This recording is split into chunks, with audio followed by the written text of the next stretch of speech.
और उनका आशीर्वाद हमें मिलता है। और इसी बीच में पूज्य गुरुदेव का शुभ मंगल आगमन हो चुका है। सुंदर गुरु वंदना के साथ में श्री राधे हर हर महादेव श्री से भाई नमस्तुभ्यं। गुरुर्ब्रह्मा गुरुर्विष्णु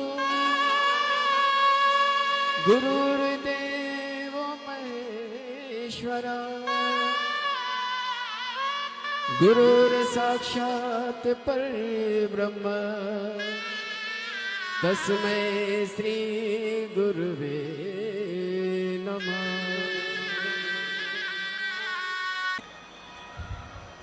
संपूर्ण स्थानों की मूल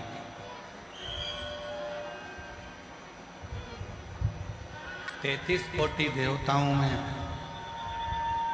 कोई देवता ऐसा नहीं है जो जिस स्थान पर बैठा है और उस स्थान से उसका नाम की घोषणा।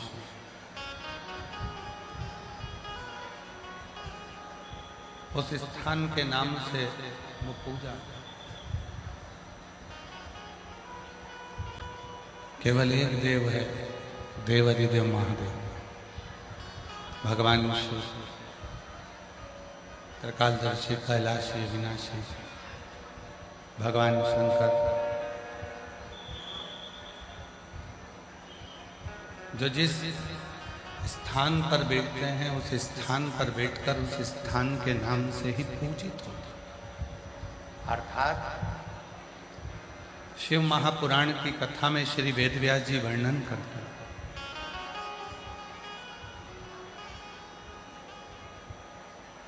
कि शिव को ढूंढने के लिए या भगवान शंकर को प्राप्त करने के लिए बहुत दूर जाने की जरूरत नहीं।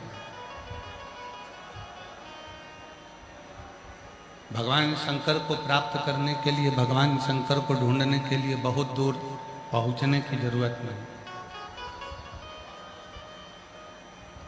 तुम जहां बैठोगे, तुम जिस स्थान पर बैठोगे, जिस स्थान पर तुम उसको पुकारोगे, वो उसी स्थान पर आपको मिलेगा।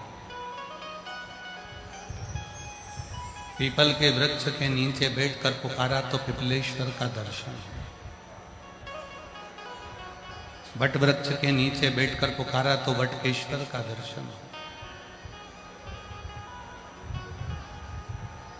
जिस भूमि पर जहां आप देवाधिदेव महादेव को पुकारोगे वो महादेव आपको उसी स्थान पर मिलेगा।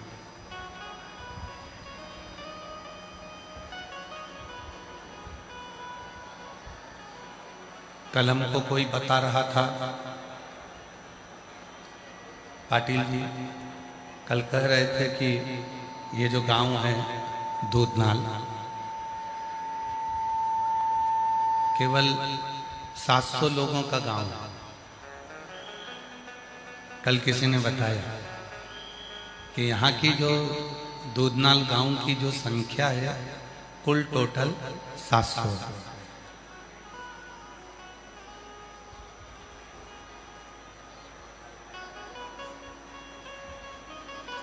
अब 700 लोगों के गांव में 7 लाख आदमी आकर बैठ जाए तो जरा विचार करिएगा, ये शिव की ही तो कृपा है।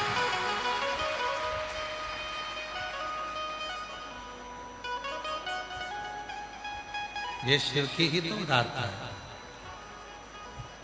और जब तक वो कृपा नहीं करता, जब तक वो करुणा नहीं करता, तो दुनिया का कोई पत्ता भी नहीं है।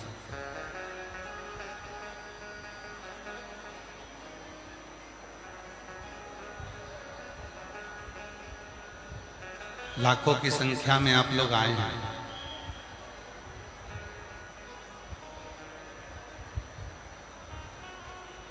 एक विश्वास के साथ में जिस भूमि पर हम जहां बैठकर भगवान को पुकारते हैं उस स्थान पर मेरा देव अधिदेव महादेव प्रकट होता है। अब कई लोग कहते हैं कि उसको ढूंढने के लिए हमें केदारनाथ जाना पड़ेगा।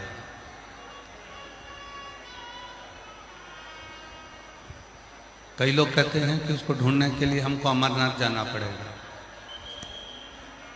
पर शिव महापुराण की कथा कहती है ना हमको अमरनाथ ढूंढने जाना है, ना हमको केदारनाथ ढूंढने जाना है।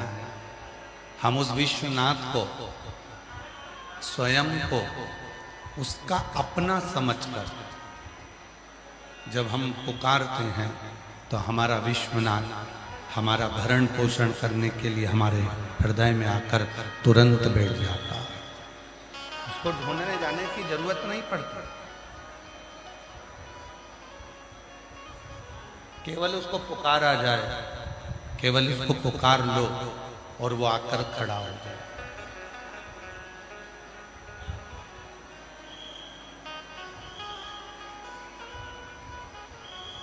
एक संबंध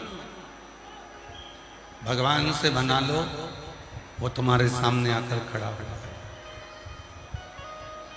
शिव महापुराण में शिव भक्त के लिए 4 गुण बताए गए।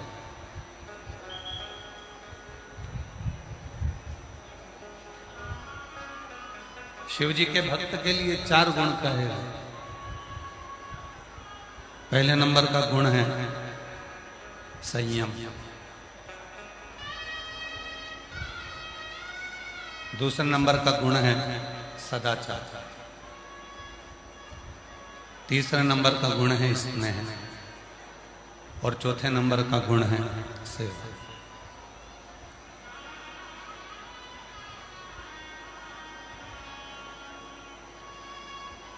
भगवान देवाधिदेव महादेव भगवान शंकर माता पार्वती जी को जब महाकाल वन में भ्रमण करा रहे थे, महाकाल वन में जब घूम रहे थे, भ्रमण कर रहे थे, तो भगवान महाकाल राजा ने स्वयं भगवान शिव ने मां अम्बा जगदम्बा पार्वती जी को महाकाल वन में कहा था, पार्वती,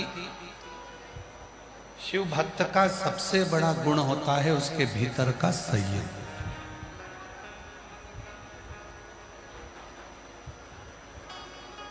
और जिसने अपनी जिंदगी में संयम को धारण कर लिया,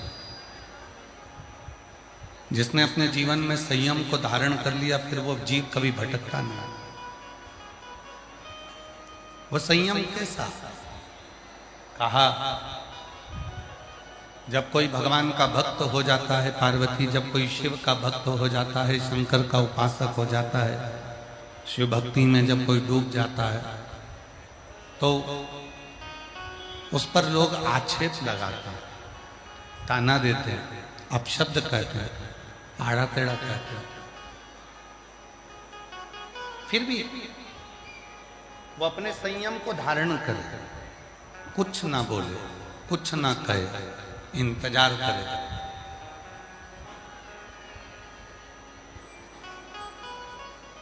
बच्चा जब छोटा रहता है ना, उसका कहीं झगड़ा हो जाता है, और छोटे से बच्चे का, छोटे से बेटे का, छोटे से बेटी का जब झगड़ा होता है, और जब उसका झगड़ा हो जाता है, तो वो झगड़े में रोता रोता जब घर जाता है, तब उसकी मम्मी उसके पापा कहते हैं, चल मैं चलता हूं, देखो जरा तेरे को किसने मारा, चल मैं चलता हूं। किसकी हिम्मत है?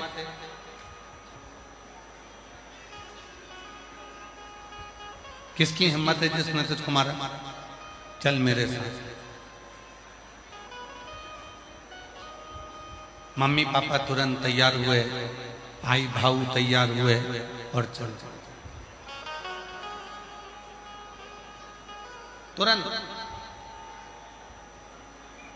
अब उन्होंने ये भी नहीं देखा कि मेरे बेटे की गलती है कि सामने वाले की गलती है, मेरे बच्चे की गलती है कि सामने वाले की गलती है। उसने ये नहीं देखा, उसने तो कहा चल तुझे तकलीफ है ना, तेरा झगड़ा हुआ है ना, चल मेरे साथ चल।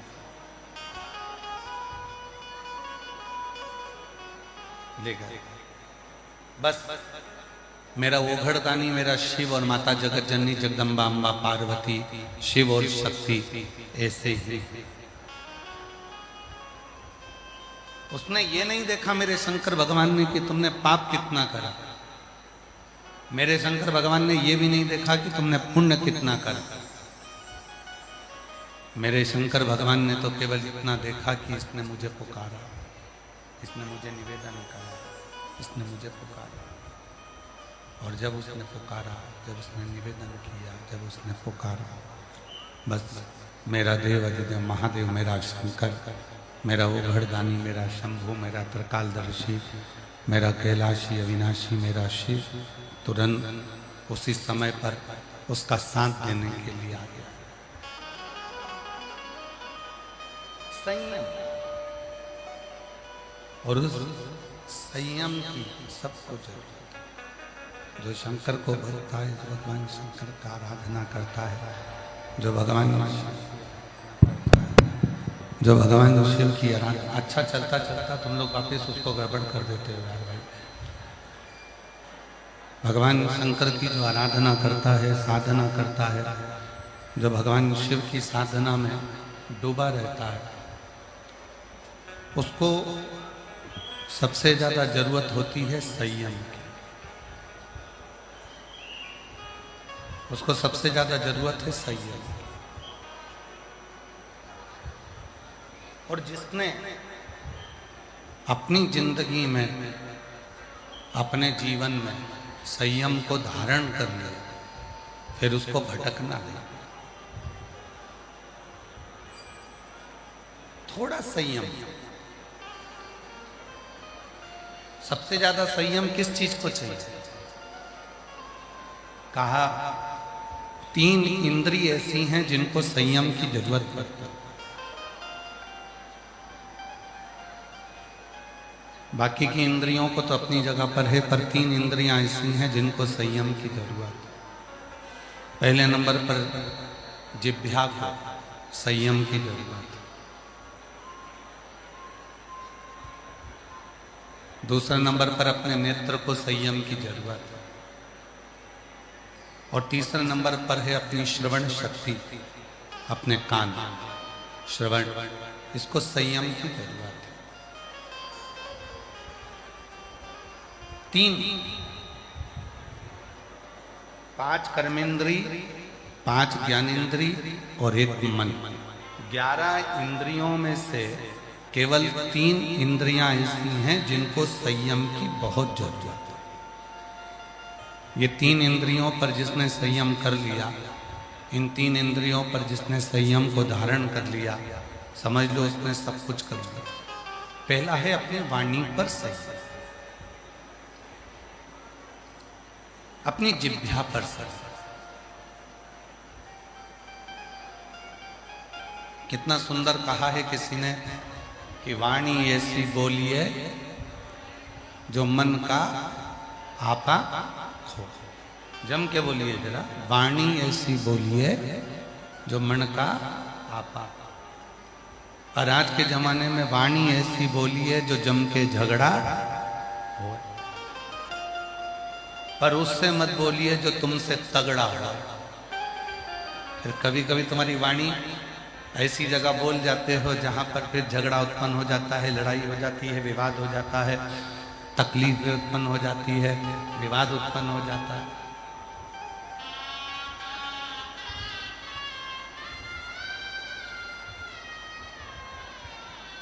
सबसे पहला 3 इंद्रियों में से सबसे पहला संयम है हमारी जिह्वा का संयम, हमारी वाणी का संयम। और इस वाणी के संयम पर ही सब कुछ है। आज के जमाने में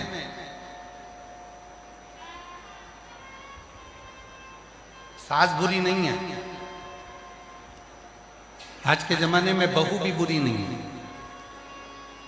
ना सास बुरी है, ना बहू बुरी है, ना ससुर बुरा है, ना पति बुरा है, ना पत्नी बुरी है, ना देवर, ना जेठानी, ना जेठ, ना ननन, ना नंदोई, कोई बुरा नहीं है।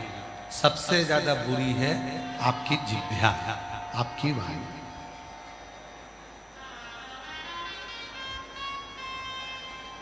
और जिसने अपनी वाणी पर संयम करा, जिसने अपनी वाणी को संयमित कर लिया, जिसने अपनी वाणी को संयम में रखना प्रारंभ कर लिया, उसकी जिंदगी सार्थक हो। पहले एक प्रसंग सुनाया था, आज फिर वो प्रसंग स्मरण में आया।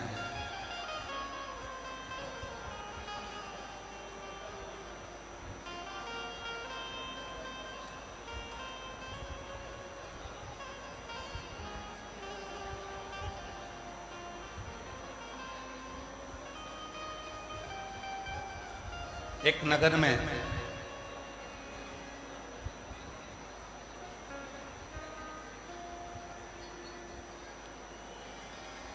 एक नगर सेठ रहता था अच्छा,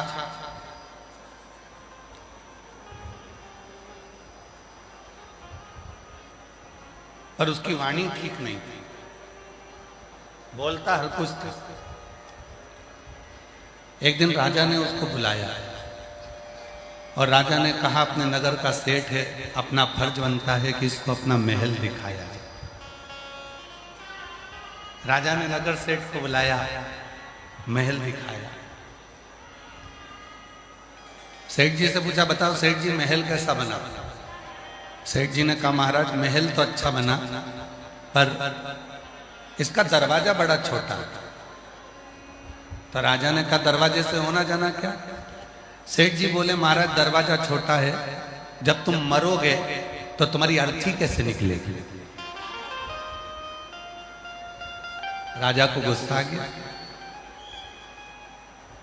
और राजा को क्रोध आया और राजा ने कहा, इसको बंद करो, अंदर जेल में ले जाओ, इसको ले जाओ, अंदर बंद करा जाए। राजा ने उसको कारागार में बंद कर दिया। थोड़ी देर बाद उसकी पत्नी आ गई। पत्नी ने कहा, महाराज मेरा पति यहां आया था।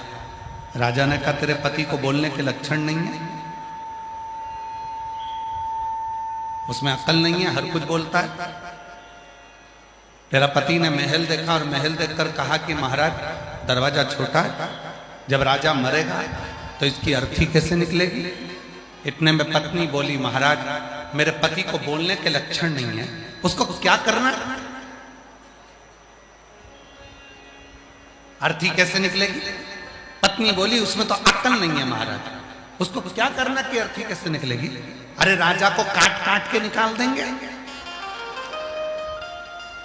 अब तो राजा को और गुस्सा आ गया। राजा ने उसकी पत्नी को भी बंद कर दिया। थोड़ी देर बाद उसका बेटा आ गया। बेटे ने कहा, महाराज मेरे माँ बाप आए थे।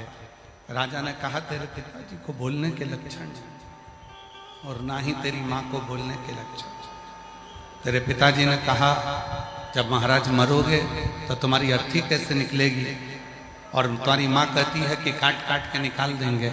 इतने में राजा का लड़का बोला, महाराज मेरे माँ बाप को बोलना नहीं आता, उनको क्या करना? अर्थी कैसे निकलेगी? अरे राजा को अंदर ही जला देंगे। बस इतना कहा और राजा ने तीनों को छोड़ दिया। तीनों को छोड़ दिया। राजा को समझ में आ गया कि इंसान कितने भी उच्च पद पर बैठ जाए और उसकी वाणी अगर ठीक नहीं है तो वो निम्न पद का ही कहलाता है, वो उच्च पद का कभी नहीं कहलाता, वो निम्न पद का ही। सबसे ज्यादा जरूरी है वाणी की संयमिता।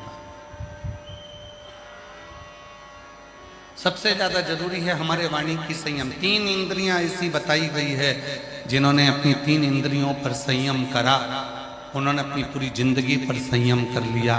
पहले नंबर पर है अपनी जिह्वा, दूसरे नंबर पर है अपने नेत्र और तीसरे नंबर पर है अपनी श्रवण शक्ति।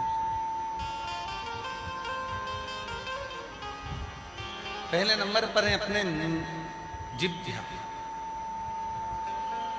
अपनी वाणी पर संयम करना चालू करो। ना सास बुरी है, ना बहू बुरी है, ना ससुर बुरा है, ना सास बुरी है, ना कोई बुरी है वाणी है जो मुख से निकलती है, अपशब्द करती है, ताना देती है, आड़ा टेढ़ा करती है।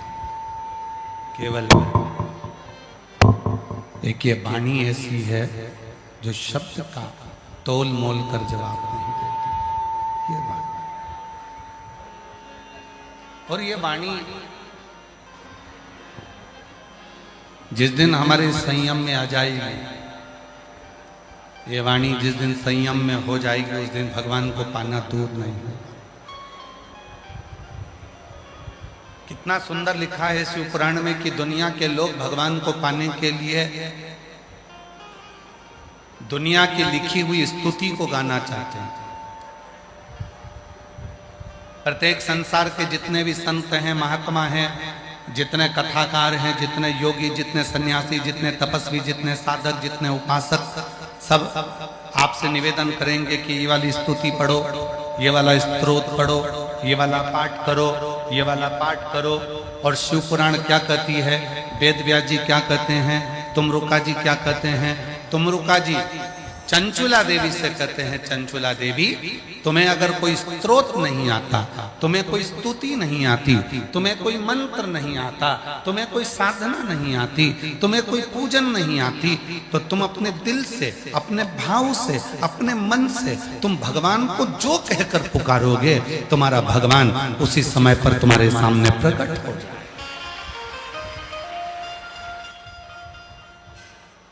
उसी समय तुम्हारा भगवान तुम्हारे सम्मुख में प्रकट हो। उसी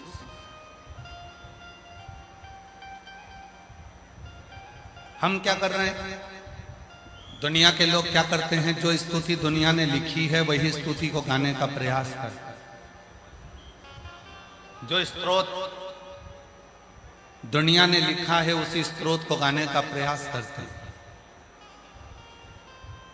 कभी अपने मन से भी आप कुछ स्तुति को गुनगुनाओ, कभी अपने मन से भी उस परमात्मा के लिए कुछ स्तोत्र को गुनगुनाओ, कभी अपने मन से भी उस परमात्मा को कुछ पुकारो, कभी अपने मन से भी उस परमात्मा के स्मरण को पुकारो।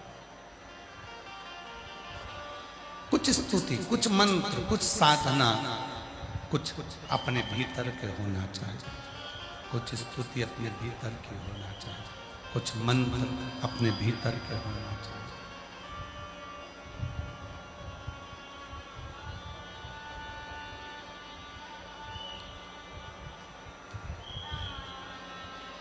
किसी ने कहा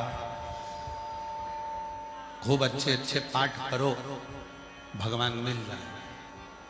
किसी ने कहा खूब अच्छी अच्छी स्तुति पढ़ो परमात्मा मिल जाएगा। किसी ने कहा अच्छे अच्छे मंत्र का जप करो परमात्मा मिल जाएगा। किसी ने कहा इतने घंटे की साधना करो परमात्मा मिल जाएगा। पर शिव महापुराण की कथा कहती है मत बैठो 4 घंटा तुम तप करने के लिए, मत बैठो तुम 5 घंटा साधना करने के लिए,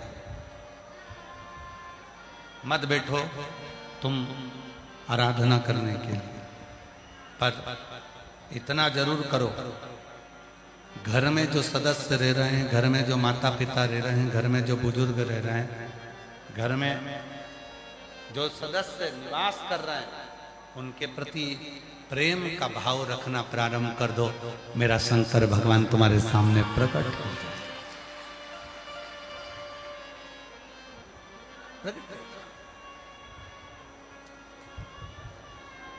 कभी विचार करा आप लोगों ने कि आप और हम अपनी जिंदगी को कितनी झूठ की जिंदगी जी रहे हैं। यहाँ जितने कथा को श्रवण करने के लिए बैठे हैं और जितने फेसबुक यूट्यूब पर कथा सुन रहे हैं, जितने आस्था चैनल पर कथा सुन रहे हैं, जितने पुरुषोत्तम मास के महीने में ये 2 बजे से 5 बजे तक दुधनाल गांव से, महाराष्ट्र से जो कथा चल रही है, धाराशिव जिले से, इसको श्रवण कर अपने हृदय पर हाथ रखकर देखना आप कितना सत्य की जिंदगी जी रहे हैं। आज का व्यक्ति कहने को तैयार हो जाता है घी नकली है, ये घी असली है, ये घी नकली है। आज का व्यक्ति कहता है ये सोना असली है, ये सोना नकली है। आज का व्यक्ति कहता है ये चांदी असली है, ये चांदी नकली है। आज का व्यक्ति कहता है ये प्योर कॉटन नहीं है, ये नकली है। आज का व्यक्ति कहता है चावल असली और नकली है। आज का व्यक्ति कहता है ये तेल नकली है, ये तेल असली है। हमने घी नकली देखा हमने चावल नकली देखा, हमने कपड़ा नकली देखा, हमने सोना नकली देखा, हमने चांदी नकली देखी, पर जैसे जैसे कलयुग बढ़ता चले जाता है वैसे वैसे इंसान भी नकली होता चले जाता है। इंसान भी नकली है।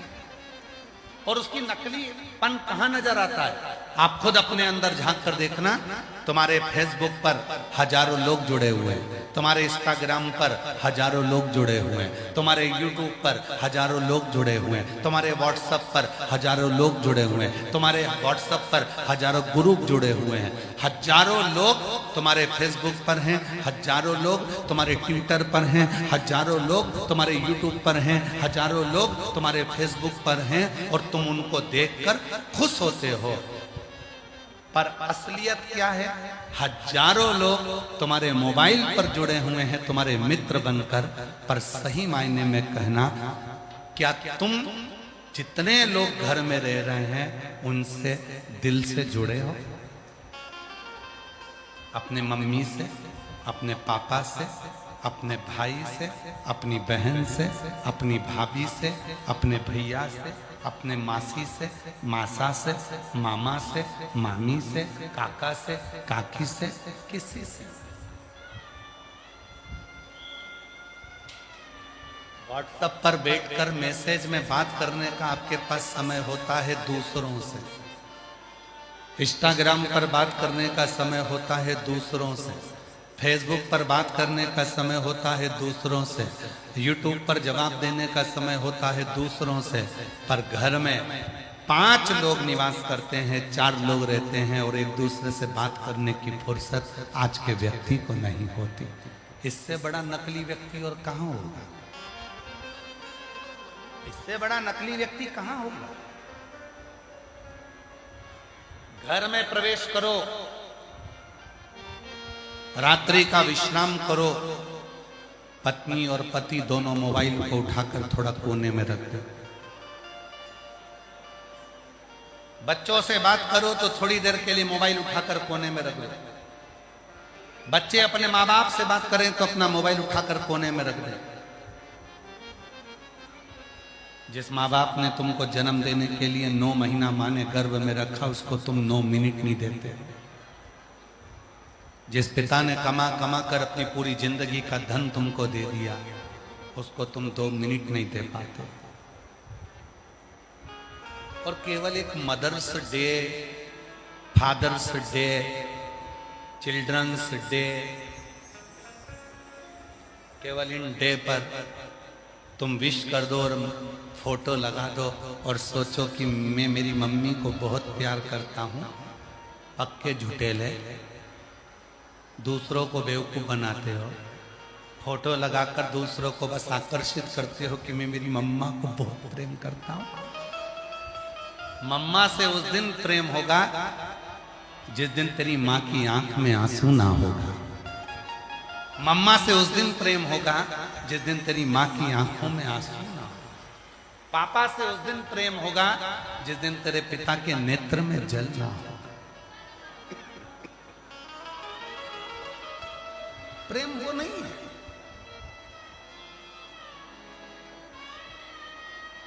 प्रेम उसको नहीं कहा गया कि दिखावा कर दिया गया।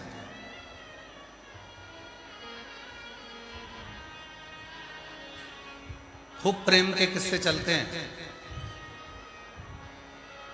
खूब प्रेम के किस्से चलते हैं।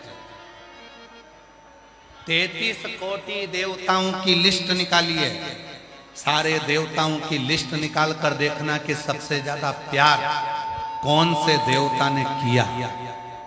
आपको उस लिस्ट में मिलेगा सबसे ज्यादा प्यार केवल एक ही देवता ने करा, वो थे देव अधिदेव महादेव, जो मां सती से प्यार करते थे। मां सती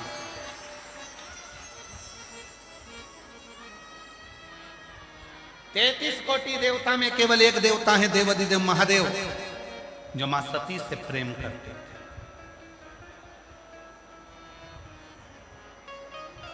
कहा, किसी ने कहा कि सती से प्रेम करते थे तो फिर पार्वती से विवाह क्यों किया?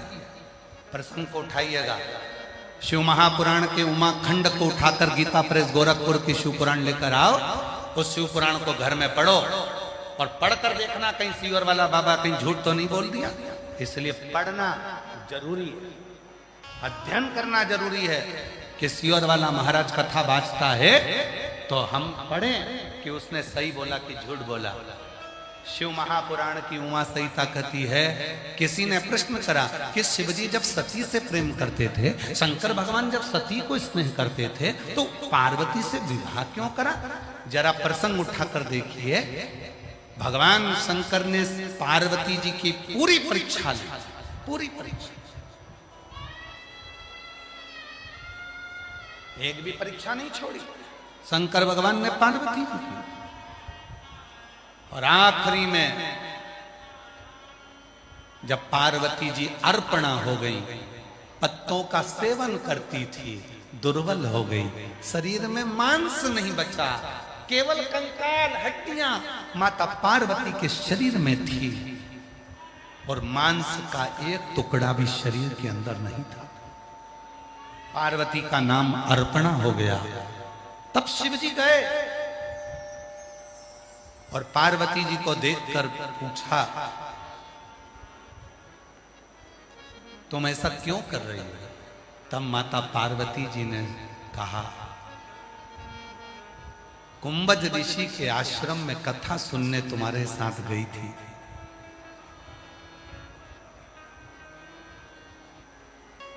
अपने पिता के मुख से आपकी निंदा सुन ली थी, इसलिए शरीर को मैंने जलाकर भस्म कर दिया था। शंकर जी ने समझ लिया कि मेरी सती पार्वती बनकर आ गई है, तब उसको स्वीकार किया, तब उसको अपना 33 कोटि देवताओं की लिस्ट निकाली है। कोई कहता है ये भगवान का इनसे प्रेम था, इनका अधिक प्रेम था, कोई ने कहा इनका अधिक प्रेम था, कोई ने कहा इनका अधिक प्रेम था। 33 कोटि देवताओं की लिस्ट निकाल कर देखिए, केवल एक देवता है, देवाधिदेव महादेव, जिन्होंने अपनी सती से इतना प्रेम करा कि सती प्राणों को छोड़कर भी चली गई तो माता सती के शरीर के भस्म को अपने तन पर धारण कर लिया। सती मरकर चली गई, प्राण छूट गए, तो सती के शरीर को अपने कंधे पर धारण कर कर तांडव करना प्रारंभ कर दिया।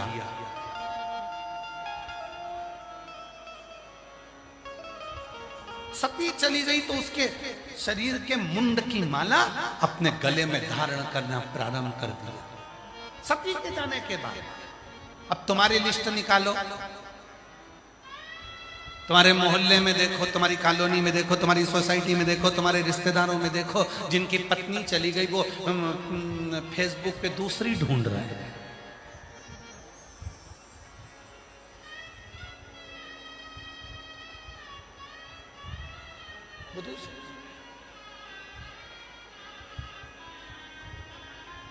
वो विवाह.com में जा रहा है कि हमारे लिए कोई अच्छी और मिल जाए।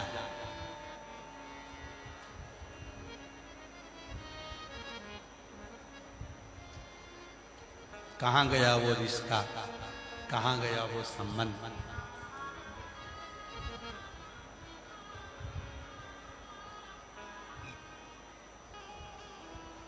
भारत की भूमि पर जितने भी स्त्रियों के व्रत हुए वो सारे व्रत माता पार्वती जी के।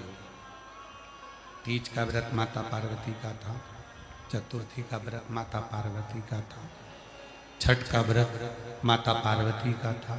जितने व्रत, जितने जितने व्रत, तीज, चतुर्थी, छठ, अष्टमी, जितने भी व्रत करे वो सब माता पार्वती। क्यों? समर्पण है, समर्पण है सती का, समर्पण है माता पार्वती का।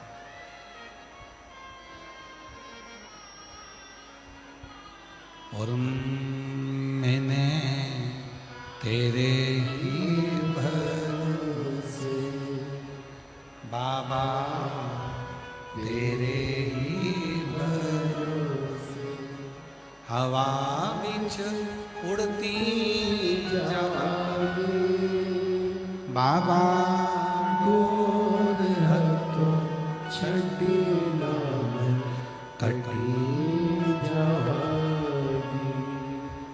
भोले मैं तेरी पतन शंभो, मैं तेरी पतन हवा बिच उड़ती जवानी बाबा तोर हर तो छड़िया कटी भोले में। एक विश्वास वाणी का, प्रेम का, भरोसे का, एक विश्वास। कितना प्रेम है।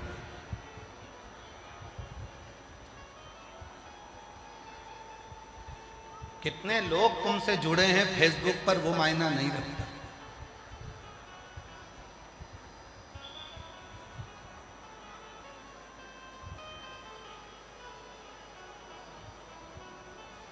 मोबाइल पे कितना भी काम कर लो,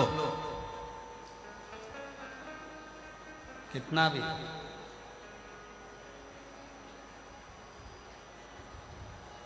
चलो जाने दो। एक प्रश्न, एक अच्छी बात समझो अपने जीवन में।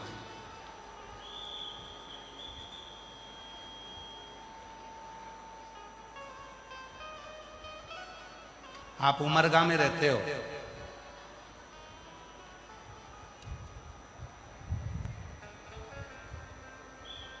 मान लो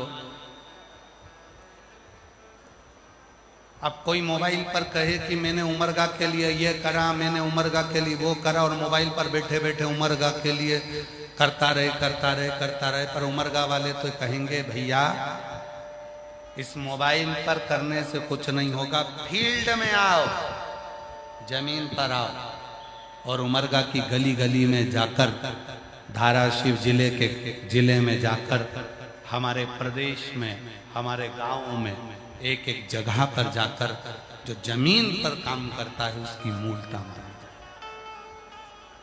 उसकी मूलता।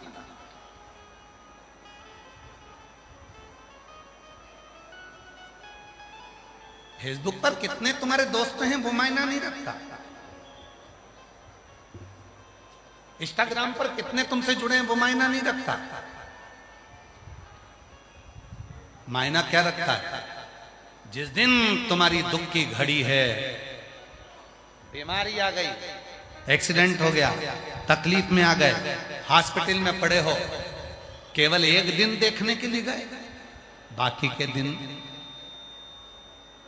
जिसको तुमने टाइम नहीं दिया, जिसको तुमने समय नहीं दिया, दूसरों से बात करने का तुम्हें फोन पर समय था, और घर में जो धर्म पत्नी थी, पति था, बच्चे थे, उनके पास में समय नहीं दिया, और आखिरी में सेवा करने के लिए हॉस्पिटल में रात दिन वही धर्म पत्नी बैठी रही जिसको तुमने 1 मिनट का समय नहीं दिया। 1 मिनट का समय नहीं दिया। उठा रही है, बिठा रही है, भोजन करा रही है, कपड़े धो रही है, स्नान करा रही है, शरीर नहीं काम कर रहा तुम्हारा तो भी वो तुम्हारी सेवा कर रही है। एक दिन तुम मीठे वाणी से उससे नहीं बोले, एक दिन तुम प्रेम की वाणी से उससे नहीं बोले, फिर भी उसने अपना पूरा समय तुम्हारे को दिया, पूरा समय। हो सकता है हमारी बात का कई लोगों को बुरा लग जाए, पर ईमानदारी से एक बात कह दें,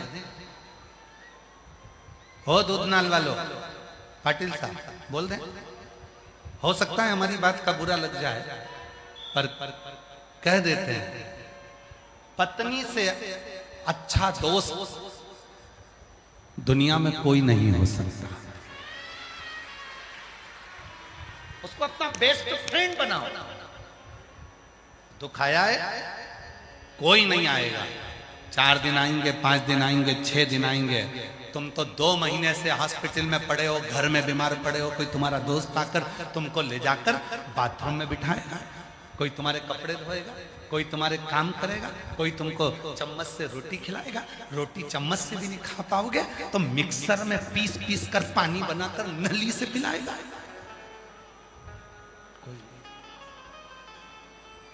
करने वाला केवल एक ही बेस्ट फ्रेंड रहेगा, वो तुम्हारी धर्म पत्नी रहेगी।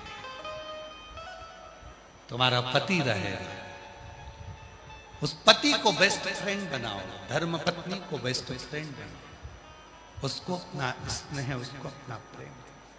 ये बाकी के सब तो अपनी अपनी जगह पर, बाकी के सब अपनी जगह पर जब आप उससे स्नेह करेंगे, प्रेम करेंगे, उससे वात्सल्यता करेंगे, करुणता करेंगे, जब आप उससे स्नेह से बात करेंगे, स्नेह से रखेंगे, वो आपके जीवन को सुख प्रदान करना प्रारंभ करता है, वो आपके जीवन को सुख देना प्रारंभ करते, आनंद देना प्रारंभ करते, उससे प्रीत जोड़िए, उससे स्नेह जोड़िए, उससे प्रीति जोड़ने का प्रयास करिए, उससे स्नेह जोड़ने का प्रयास करिए।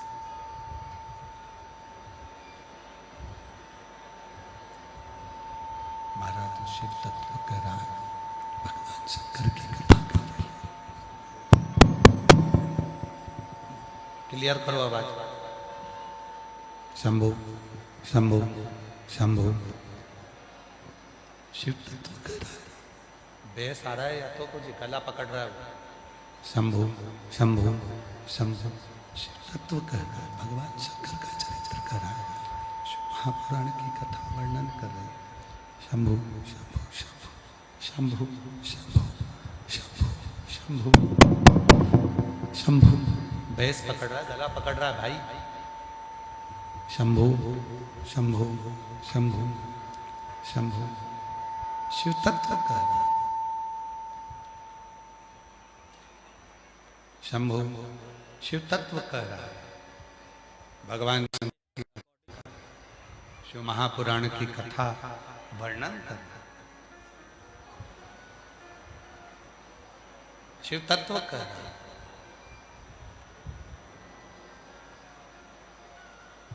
33 कोटि देवताओं में अगर सबसे ज्यादा प्रेम, सबसे ज्यादा स्नेह अगर किसी देवता ने किया है तो वो शिव शंकर, माता सरस्वती से।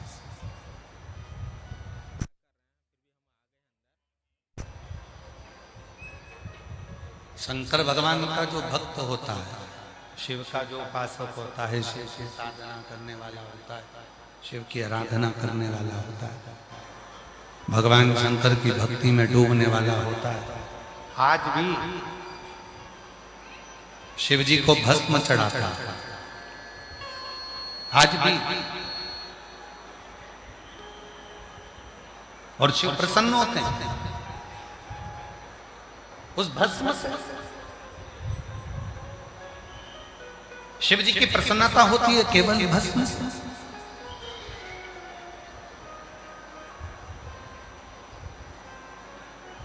शिव जी की प्रसन्नता होती है केवल भस्म से। क्यों? सती के शरीर की वो राख, माता सती के शरीर की वो भस्म, माता सती के शरीर की वो राख आज भी शिव को प्रियता प्रदान करती है, शिव को आनंद प्रदान करती है। आज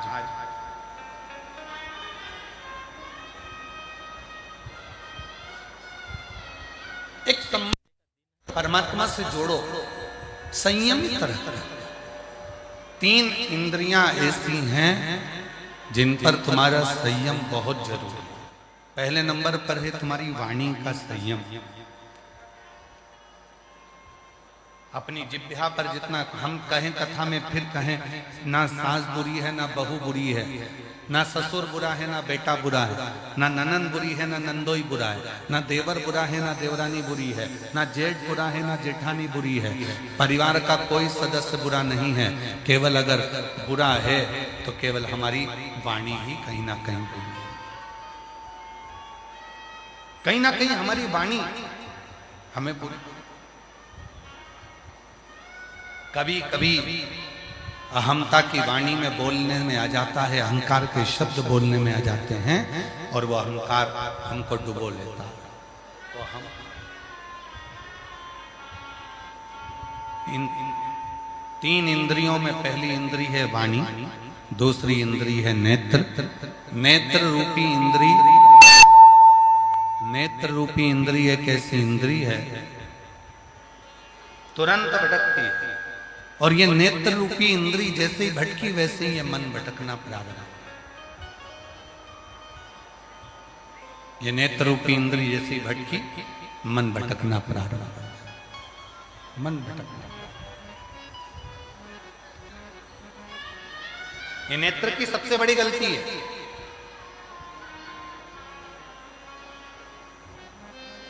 संसार में नेत्र रूपी इंद्रिय एक ऐसी इंद्रिय है जो अच्छाई कम देखती है और बुराई ज्यादा देखती है।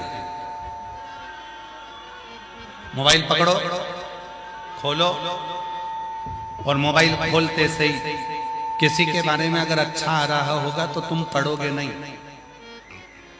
और उसके बारे में अगर बुरा लिखा होगा तो तुम अच्छे से पढ़ोगे। ओरे ओहो, बहुत ध्यान लगाकर पढ़ोगे।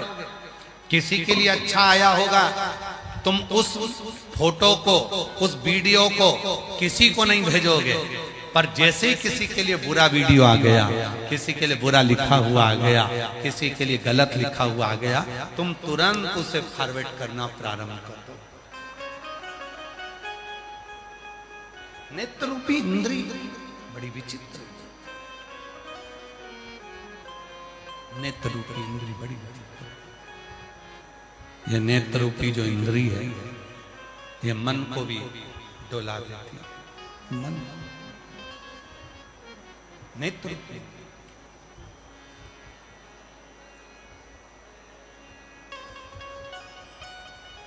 चलो जाने दो, प्रैक्टिकल करिएगा। सुबह मॉर्निंग वॉक करने जाते हो? अरे बोलो तो जम के। सुबह सुबह मॉर्निंग वॉक करने जाते हो? घूमने जाते हो? व्यापार पर जाते हो? दुकान जाते हो? नौकरी पर जाते हो? कहीं सब्जी लेने जाते हो? फल के मार्केट में जाते हो? कहीं ना कहीं तो जाते होगे। जिस रास्ते से जाते हो उस रास्ते पर 2 दिन पहले कोई कुत्ता मर गया। तुमने मरा हुआ कुत्ता देख भी लिया। कुत्ता मरा हुआ कोई उठा के ले भी गया, और मरे हुए कुत्ते को ले जाकर कहीं कचरे में किसी ने डाल दिया। पर यह नेत्र ऐसी इंद्री है, सब्जी लेने जा रही है, फल लेने जा रही है, पर उसने सोचा है कि यहाँ पर मरा हुआ कुत्ता था, नहीं देखूंगी, फिर भी वो निगाह चलते चलते उस पर चली ही जाती। ये निगाह, ये दृष्टि, ये नेत्र अच्छा नहीं, वहां पहुंच।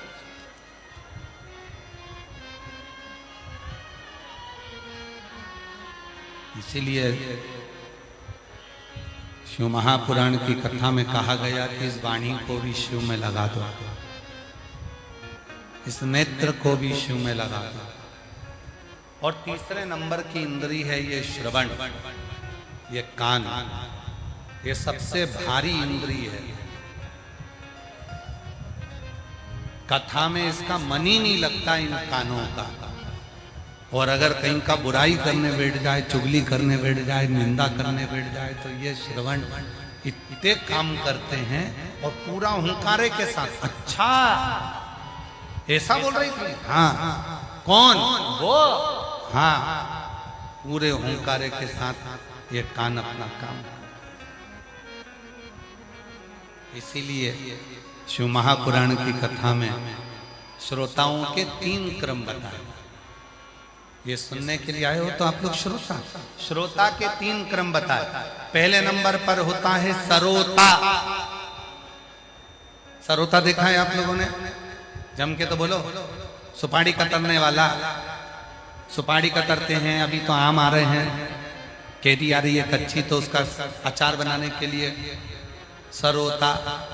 पहले नंबर पर होता है सरोता, जिसका काम है केवल कतरना, काटना। तो 3 तरह के श्रोता होते हैं। पहले नंबर पर सरोता, जिनका एक ही काम है, कथा में आकर बैठते हैं और दिन भर बैठकर कतरते रहते हैं। किसने क्या बोला, किसने क्या नहीं बोला, महाराज जी ने कैसी कथा सुनाई, क्या बोला, महाराज जी ने क्या बताया, भोजन में क्या मिला, किसने कितनी बुराई करी। दिन भर बैठकर उसको केवल कतरना है, बुराई करना है, उसका केवल एक काम है कतरना, उसका नाम है सरोता। दूसरे नंबर पर आते हैं कथा में सोता। दूसरे नंबर के कथा में पहुंचते हैं सोता, जो कथा में केवल सोने के लिए आते हैं। बस महाराज जी जैसे ही कथा कहना प्रारंभ करे और धीरे से इनके नेत्रों में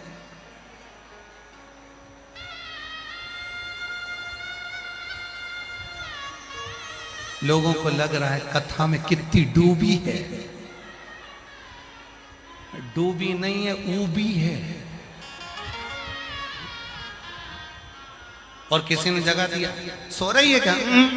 फिर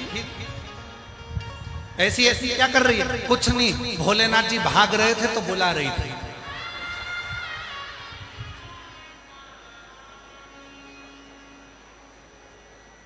शंकर जी भाग रहे थे तो बुला रही थी। आपके यही नजदीक की कथा है गुलबर्गा की। हम बहुत पहले एक बार गुलबर्गा आए थे, बहुत पहले, और गुलबर्गा में कथा करने आए थे तो वो अग्रसेन भवन में कथा थी वहां। तो भवन था छोटा, लोग हो गए ज्यादा, और एक माताजी ब्लैक कलर का चश्मा लगा के आती थी। पूरे भवन में कहीं पांव रखने की जगह नहीं थी, बाहर अंदर सब, पर उसके पास में जगह ही जगह थी, उसके पास कोई नहीं बैठते, और वो ब्लैक कलर का चश्मा लगा के आती थी और बैठ जाती। और कथा में वो बैठती थी हमेशा एक खंबे से टिक के, उसका स्थान पक्का था और उसके पास कोई नहीं बैठता था। तो हमने एक दो लोगों से कहा कि तुम्हारे पास वहां जगह नहीं है तो वहां बैठ जाओ। अरे महाराज जी घुर्राटे भरती है, खूब सोती है। अब मन में आया कि कथा में कोई सोता है क्या? कथा पूरी हुई, बेलपत्र लेने के लिए वो आई, तो हमने कहा माँ तू कथा में आकर सोती है, तू घर पे नहीं सोती है? अरे गुरुजी दिन के समय में बहू चली जाती नौकरी पे, छोरा चले जाता नौकरी पे, बच्चे छोड़ के चले जाते हमारे माथे। तो हम तो भोलेनाथ जी से के ऐसी कथा हमारे गुलबर्गा में होती रहे, कम से कम 2 बजे से 5 बजे तक सोने का मौका तो मिल जाए।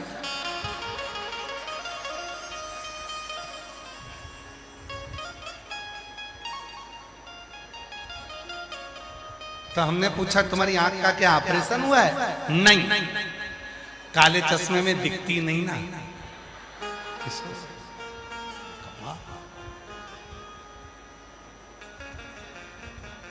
शिव शिव। पहले नंबर पर सरोता, दूसरे नंबर पर सोता।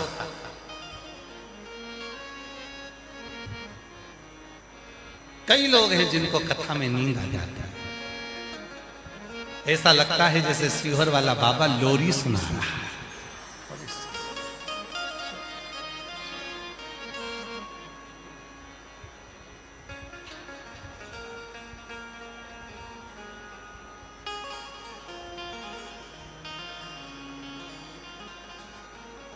लोरी तो एक ही सुनाती थी, अक्का देवी।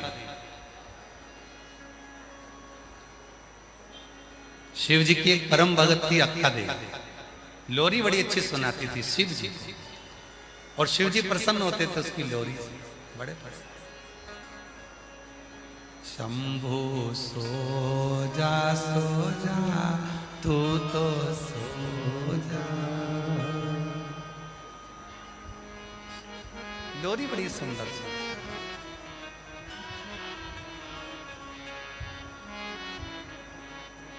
तेरी बेटी सुलाए तू तो सो जा, शंभु सो जा तू तो सो जा। एक बार अक्का देवी के मन में आया सारे देवता विश्राम करते हैं, शास्त्र कहते हैं चतुर्मास के 4 महीने देवता सोते हैं, पर भगवान चतुर्मास के 4 महीने भगवान नारायण जब सोते हैं तो पूरा पृथ्वी का भार भगवान शंकर को दे देते हैं। किसी पुराण में यह नहीं लिखा कि भगवान शंकर सोए। हर पुराण में लिखा ब्रह्मा जी को निंद्रा आई, वेद हाथ से खसक गए, हयग्रीवा ने धारण कर लिए। श्रीमद् भागवत में लिखा है ब्रह्मा जी सोए, ये भी लिखा। भगवान राम विश्राम करे, ये भी लिखा। भगवान कृष्ण विश्राम करे, ये भी लिखा। भगवान विष्णु सोए, ये भी लिखा। पर किसी पुराण में ये नहीं लिखा कि शंकर भगवान सोए। इंद्र सोए, ये भी लिखा। गरुण सोए, ये भी लिखा। वरुण सोए, ये भी लिखा। केवल सारे पुराण उठाकर देख लीजिए, किसी पुराण में ये नहीं लिखा कि शंकर भगवान विश्राम करे, शंकर भगवान सोए, भगवान शंकर नींद लिए, भगवान शंकर सोए, ये किसी पुराण में नहीं लिखा। तो अक्का देवी के मन में आया, अक्का देवी ने विचार करा, सारे देवता सो जाते हैं और मेरा शंभु जागता ही रहता है, आज इसको सुला के मारूंगा। कुछ भी हो जाए आज तो मैं सुलाऊंगी शंकर जी को। और अक्का देवी ने शंकर भगवान का शिवलिंग लिया, उसको गोदी में रखकर अक्का देवी इसको सुलाने लगी। पार्वती जी मुस्कुराने लगी। माता पार्वती जी हंस रही। शिव जी ने पूछा पार्वती क्यों हंस रही हो? पार्वती जी बोली तुम्हारे साथ रहते रहते मैं अमर हो गई, आज तक तुम्हें सोते हुए नहीं देखा और ये तुम्हारी भक्त तुम्हें सुलाना चाहती। पार्वती जी बोली मैं तुम्हें नहीं सुला पाई तो ये कैसे सुला सकती? शिव जी बोले पार्वती भगवान से बड़ा भक्त होता है और भक्त चाहे ना तो परमात्मा को भी सुला सकता है। अगर परमात्मा को सुला सकता है तो केवल भक्त सुला सकता है। वो एक लाइन स्मरण करिए हमारे चलन भैया, भगत के बस में, भगत के बस में भगत बिना ये कुछ भी नहीं है, भक्त बिना ये कुछ भी नहीं है। और भगत है इनके जान, भगत के बस में भगवान, भगत के बस में भगवान।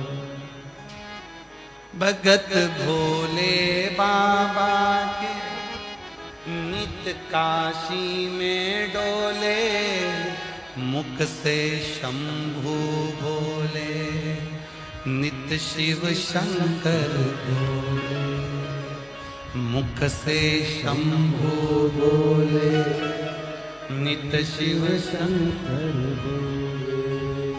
भगत भोले बाबा के नित काशी में डोले, शिव को शंभु बोले, नित शिव शंकर बोले। भगत बिना ये कुछ भी नहीं है, भगत बिना ये कुछ भी नहीं है। और भगत है इनके प्राण, भगत के बस में है भगवान, भगत के वश में। पार्वती जी बोली भोलेनाथ जी से ये अक्का देवी तुम्हें सुला देगी। शिव जी बोले अब तो ये अक्का देवी जाने और शिव जी बोले भगवान जाने। पार्वती जी चुप मौन स्थिर। आज तक मेरे पति विश्राम नहीं किए, सोए नहीं, आज कैसे सो सकते? सारी पुराण उठाकर देखना, सब पुराण में लिखा है। चतुर्मास में 4 महीना भगवान सोए, श्री हरि सोए, नारायण सोए। ब्रह्मा जी के सोने का भी प्रसंग है कि ब्रह्मा जी के नेत्र में नींद आई और वेद हाथ से खसक गए, हरिग्रीवा ने धारण कर लिए। ये सारा प्रसंग मिलेगा। इंद्र के सोने का प्रसंग मिलेगा, राम जी के विश्राम का प्रसंग मिलेगा रामचरितमानस में, भगवान कृष्ण के सोने का प्रसंग मिलेगा श्रीमद् भागवत में।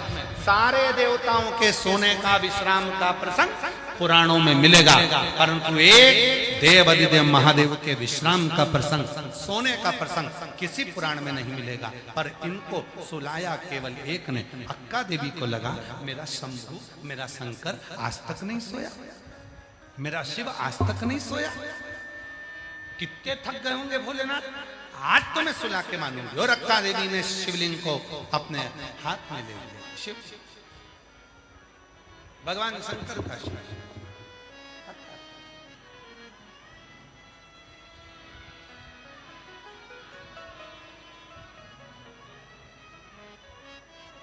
मखवल की गादी लगा, मखवल का तकिया लगा दिया, मखवल की गादी, मखवल का तकिया, उसी पर भगवान शंकर के शिवलिंग को रख दिया।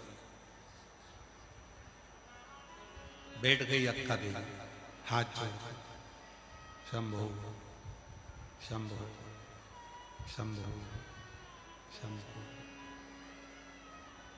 शंभो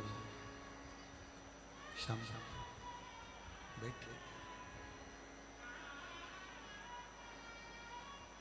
जब तक तू नहीं सोएगा तब तक मैं नहीं सोऊंगा। बड़ा भारी संवाद अड़ गया।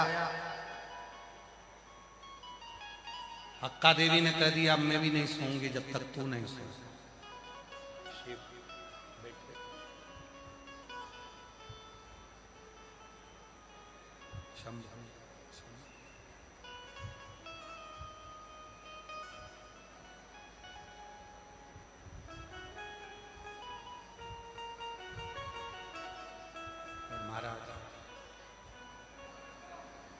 बैठे वो कहते हैं महाराज,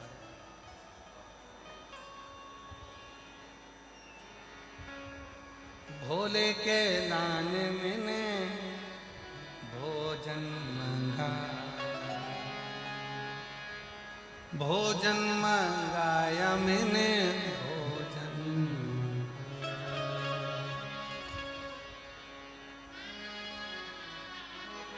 शिव के लिए भोले के लाने मैंने गादी बिछा, गादी बिछाया मैंने तकिया, जल्दी से आओ भोला देर ना लगाओ, जल्दी से आओ भोला देर ना लगाओ, जल्दी से भोला देर ना लगाओ,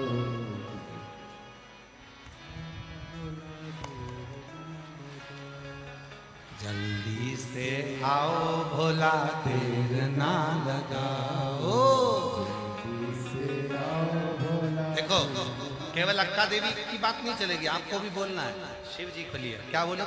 जल्दी से आओ भोला देर ना लगाओ, जल्दी से आओ भोला देर ना लगाओ, पर्वत से भोले बाबा नीचे उतर आओ, पर्वत से भोले बाबा नीचे उतर आओ, पर्वत से भोले बाबा नीचे उतर आओ, पर्वत से भोले बाबा नीचे उतर आओ, ना लगाओ भोला देर ना लगाओ,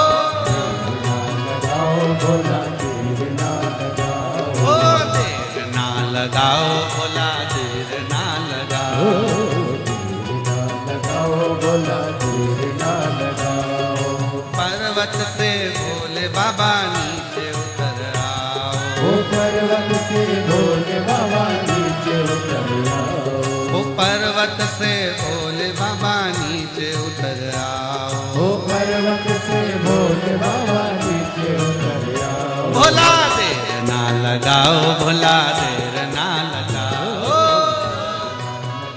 भोला देर ना लगाओ, देर ना लगाओ, ओ जल्दी से आओ बाबा, जल्दी से आओ बाबा देर ना लगाओ, ओ जल्दी से आओ बाबा देर ना लगाओ, जल्दी से आओ बाबा देर ना लगाओ,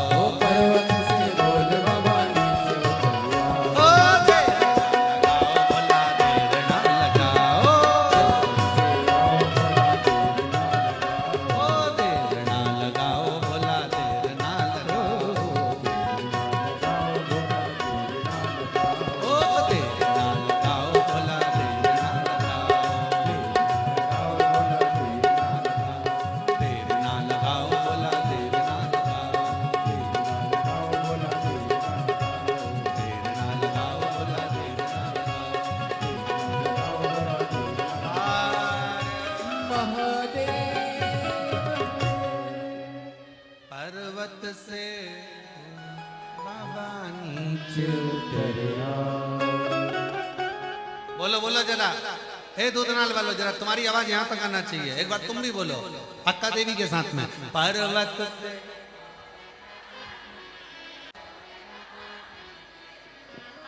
ओ देर ना लगाओ बाबा, देर ना लगाओ,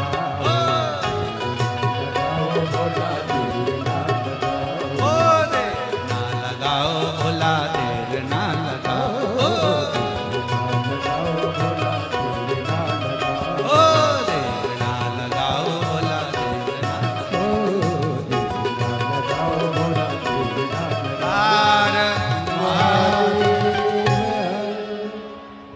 अपने स्थान पर बैठकर बाबा देवाधिदेव महादेव को अपने मन का भाव कहिए, प्रार्थना करो, विनय करो, निवेदन करो, विनती। जहां जगह मिले वहां बैठो और बाबा को अपने मन का भाव हृदय से प्रार्थना।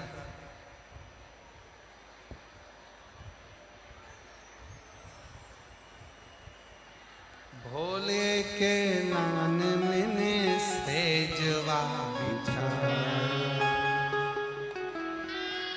भोले के नान मैंने सेजवा बिछाया, जल्दी से आओ भोला देर ना लगाओ, जल्दी से आओ भोला देर ना लगाओ। पर्वत से भोले बाबा नीचे उतर आओ, पर्वत से भोले बाबा नीचे उतर आओ। देर ना लगाओ भोला देर ना लगाओ, देर ना लगाओ भोला देर ना लगाओ। अपने मन की बात भगवान देवाधिदेव महादेव से करें, दिल से प्रार्थना करें, हृदय से विनय करें, भाव से बोलें। ये कथा जो चल रही है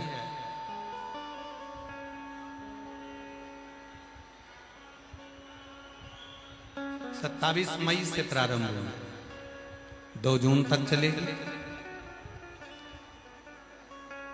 दूधनाल में महाराष्ट्र में कथा 2 बजे से 5 बजे तक चल रही है। उसके बाद 2 जून को कथा यहाँ विराम हो जाएगी महाराष्ट्र में। उसके बाद की कथा 9 जून से 15 जून तक सारे उत्तर प्रदेश वालों को बधाई हो। पुरुषोत्तम मास में, अधिक मास में एक कथा उत्तर प्रदेश की पवित्र भूमि पर बलखंडी नाथ फुलवरिया बलिया उत्तर प्रदेश में शिव महापुराण की कथा 1 बजे से 4 बजे तक रहेगी। बलिया उत्तर प्रदेश के, फुलवरिया के सभी निवासियों को बहुत बहुत बधाई हो, जो पुरुषोत्तम मास अधिक मास में 9 जून से 15 जून तक फुलवरिया बलिया उत्तर प्रदेश में 1 बजे से 4 बजे तक शिव महापुराण की कथा होगी। ये कथा फुलवरिया गांव के सभी शिव भक्तों ने, वहाँ के जो ट्रांसपोर्ट मिनिस्टर हैं माननीय श्री दयाशंकर सिंह जी, उनके पास में सभी शिव भक्त वहाँ पहुँचे और बाबा से सभी ने माननीय मंत्री महोदय से विनय करी कि हमको शिव पुराण सुनना है। तो मैं इसे माननीय दयाशंकर सिंह जी को, ट्रांसपोर्ट मिनिस्टर उत्तर प्रदेश सरकार के, उनको भी साधुवाद देता हूँ, जिन्होंने सभी शिव भक्तों के लिए बलिया में, फुलवरिया में शिव महापुराण की कथा उत्तर प्रदेश की फुलवरिया में रखी। उनको बहुत बहुत साधुवाद। हर हर महादेव। उसके बाद में 15 जून को वहाँ कथा विराम होगी उत्तर प्रदेश में। फिर 18 से 24 जून तक दोपहर 2 बजे से 5 बजे तक पंजाब की भूमि भटिंडा पंजाब में 2 बजे से 5 बजे तक शिव महापुराण की कथा रहेगी। ऐसे कथाओं का क्रम रहेगा। आप और हम भगवान को अपने मन का भाव कहें, हृदय से प्रार्थना करें, विनय करें, निवेदन करें, दिल से बाबा को अपने मन की बात करें। साथ में बोलिएगा, अधिक मास चल रहा है, पुरुषोत्तम मास है। हृदय से प्रार्थना करो, निवेदन करो, विनय करो। साथ में बोलो, विनय करिएगा, निवेदन करिएगा।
भोला सब दुख काटो,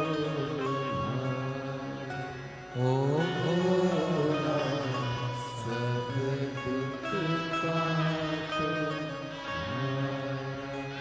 शिव शंकर जब तेरी माला, भोले बाबा जब तेरी माला, भोला सब दुख काटो,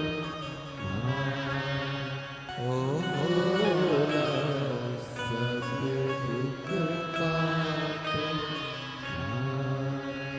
देश मंगल मंगलकारी, देश मंगल मंगलकारी, शमशान निवासी हमारा, शमशान निवासी हमारा, ओ भोला सब दुख काटो, ओ भोला सब दुख काटो।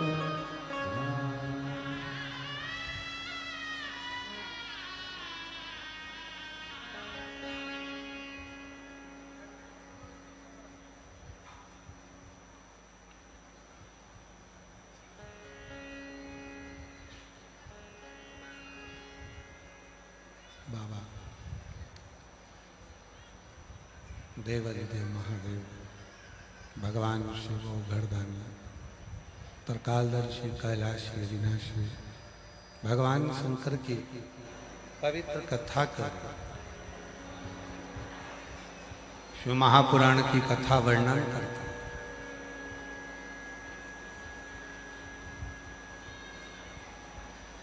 भोले के लाने में सेजवा,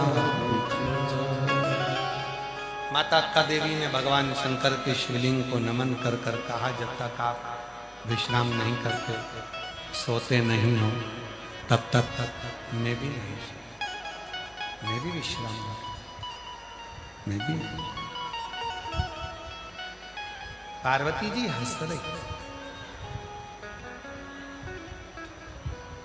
4 रात्रि हो गई, 5 रात्रि हो गई, शिव जी सोए नहीं। भगवान शंकर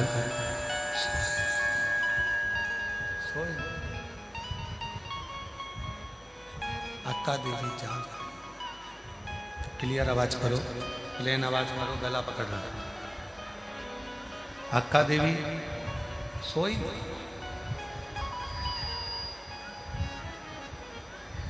तब भगवान शिव कैलाश को छोड़कर अक्का देवी ने जो सेज बिछाई थी भगवान शिव के लिए, उस सेज पर आकर भगवान शंकर ने अक्का देवी को दर्शन दिया। कुछ देर का विश्राम किया, कुछ देर, कुछ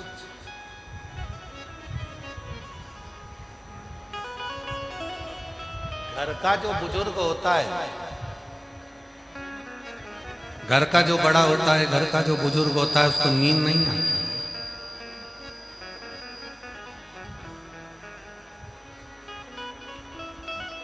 जिसके ऊपर बहुत भार होता है ना, जिसके ऊपर बहुत ज्यादा भार होता है, उसको नहीं आता, उसको नींद नहीं आती।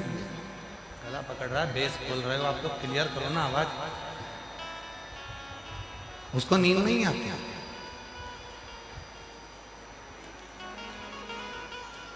संपूर्ण ब्रह्मांड का जो भार,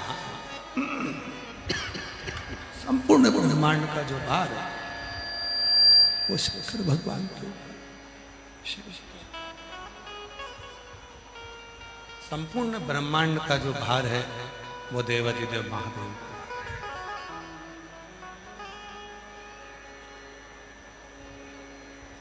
तो शिव पुराण कह रही है, भक्त चाहे तो भगवान उसके सम्मुख में आकर खड़ा हो सकता है। अपने भीतर की स्थिति हो, अपने भीतर का मंत्र, अपने भीतर की साधना, अपने भीतर के विचार, अपने भीतर के भाव, जब अपने भीतर के भाव होंगे, विचार होंगे, अपने भीतर की वाणी होगी, तो शिव क्यों ना प्रकट।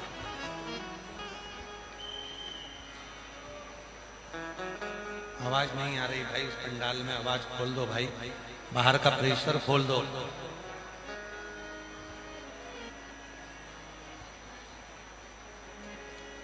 अपने भीतर के शुद्ध भावों को, अपने भीतर के शुद्ध विचारों को शिव को जिसने समर्पित करना प्रारंभ कर दिया, भगवान शंकर को समर्पित करना प्रारंभ कर दिया,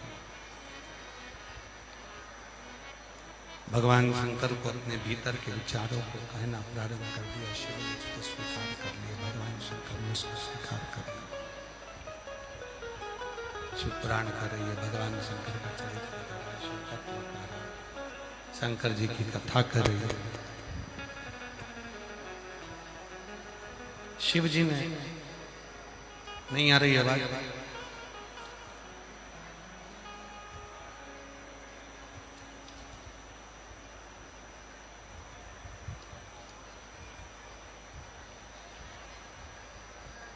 शिव जी ने माता पार्वती जी को संयम, सदाचार, स्नेह और सेवा,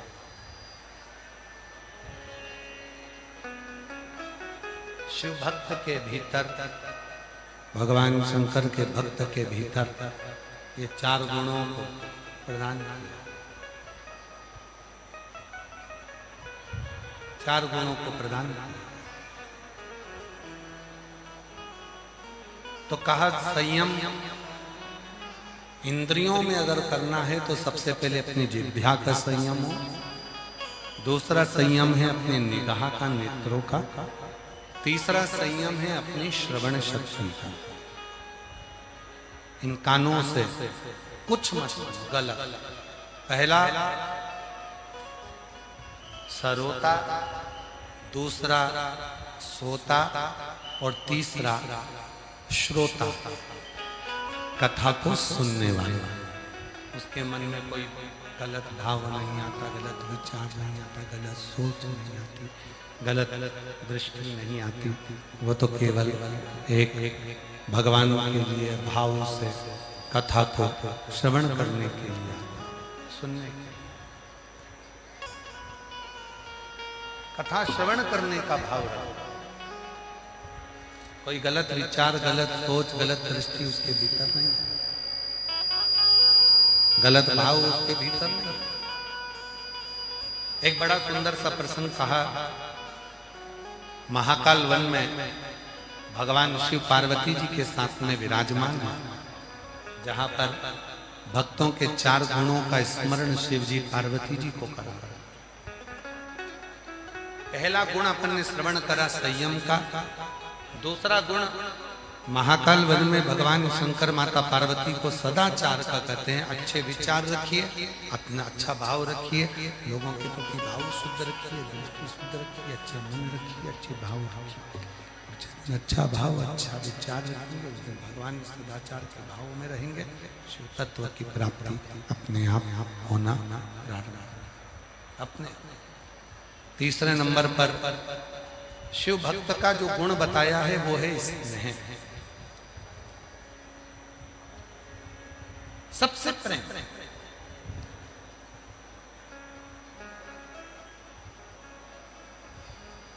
अभी भी आवाज नहीं आ रही है क्या आपको?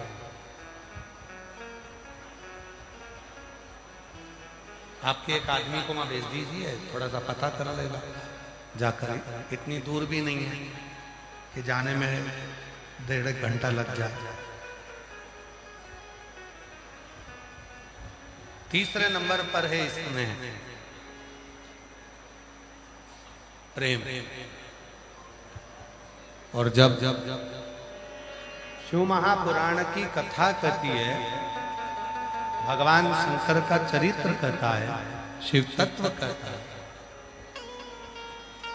हम सभी को प्रेम देना प्रारंभ करें, स्नेह देना प्रारंभ करें, खुशियां देना प्रारंभ करें। अपने आप को खुशियां, प्रेम, स्नेह हमको आपको मिलना प्रारंभ हो जाता है। आपको हमको अपने आप मिलना प्रारंभ। देखो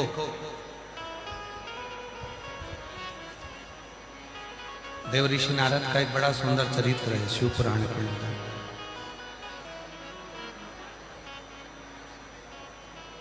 कामदेव पर भगवान शंकर ने विजय प्राप्त नहीं की, क्योंकि वो रिश्तेदार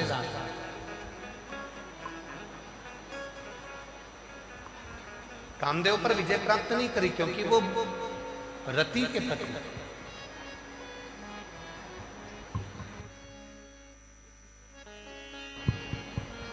क्योंकि वो रति के पति। पर देव ऋषि नारद ने कामदेव पर विजय प्राप्त कर लिया।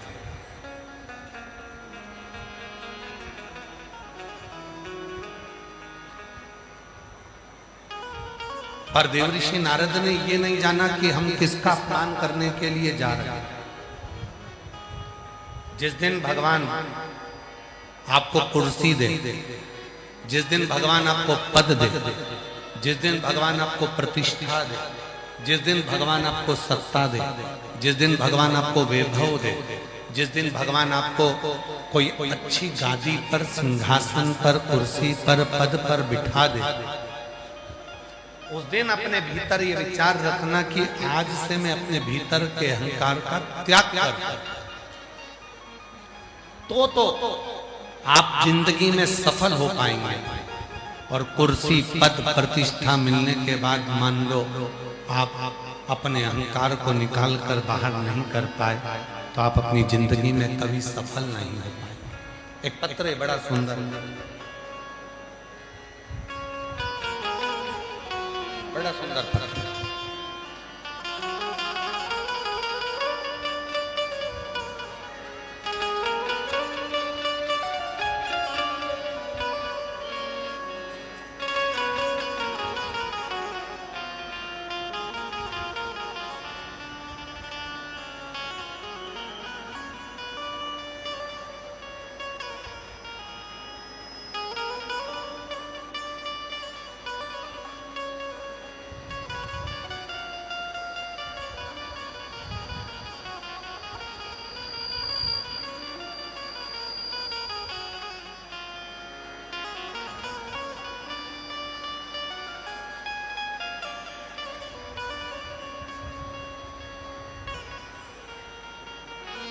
मेरा नाम सपना राम सिंह पांडे है।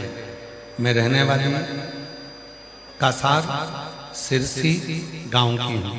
कहीं बैठी हो तो हाथ हिला सकती हैं, अगर कहीं बैठी हो तो हाथ हिला सकती हैं। मेरा नाम सपना राम सिंह पांडे है। मैं रहने वाली कासार सिरसी गांव की हूँ।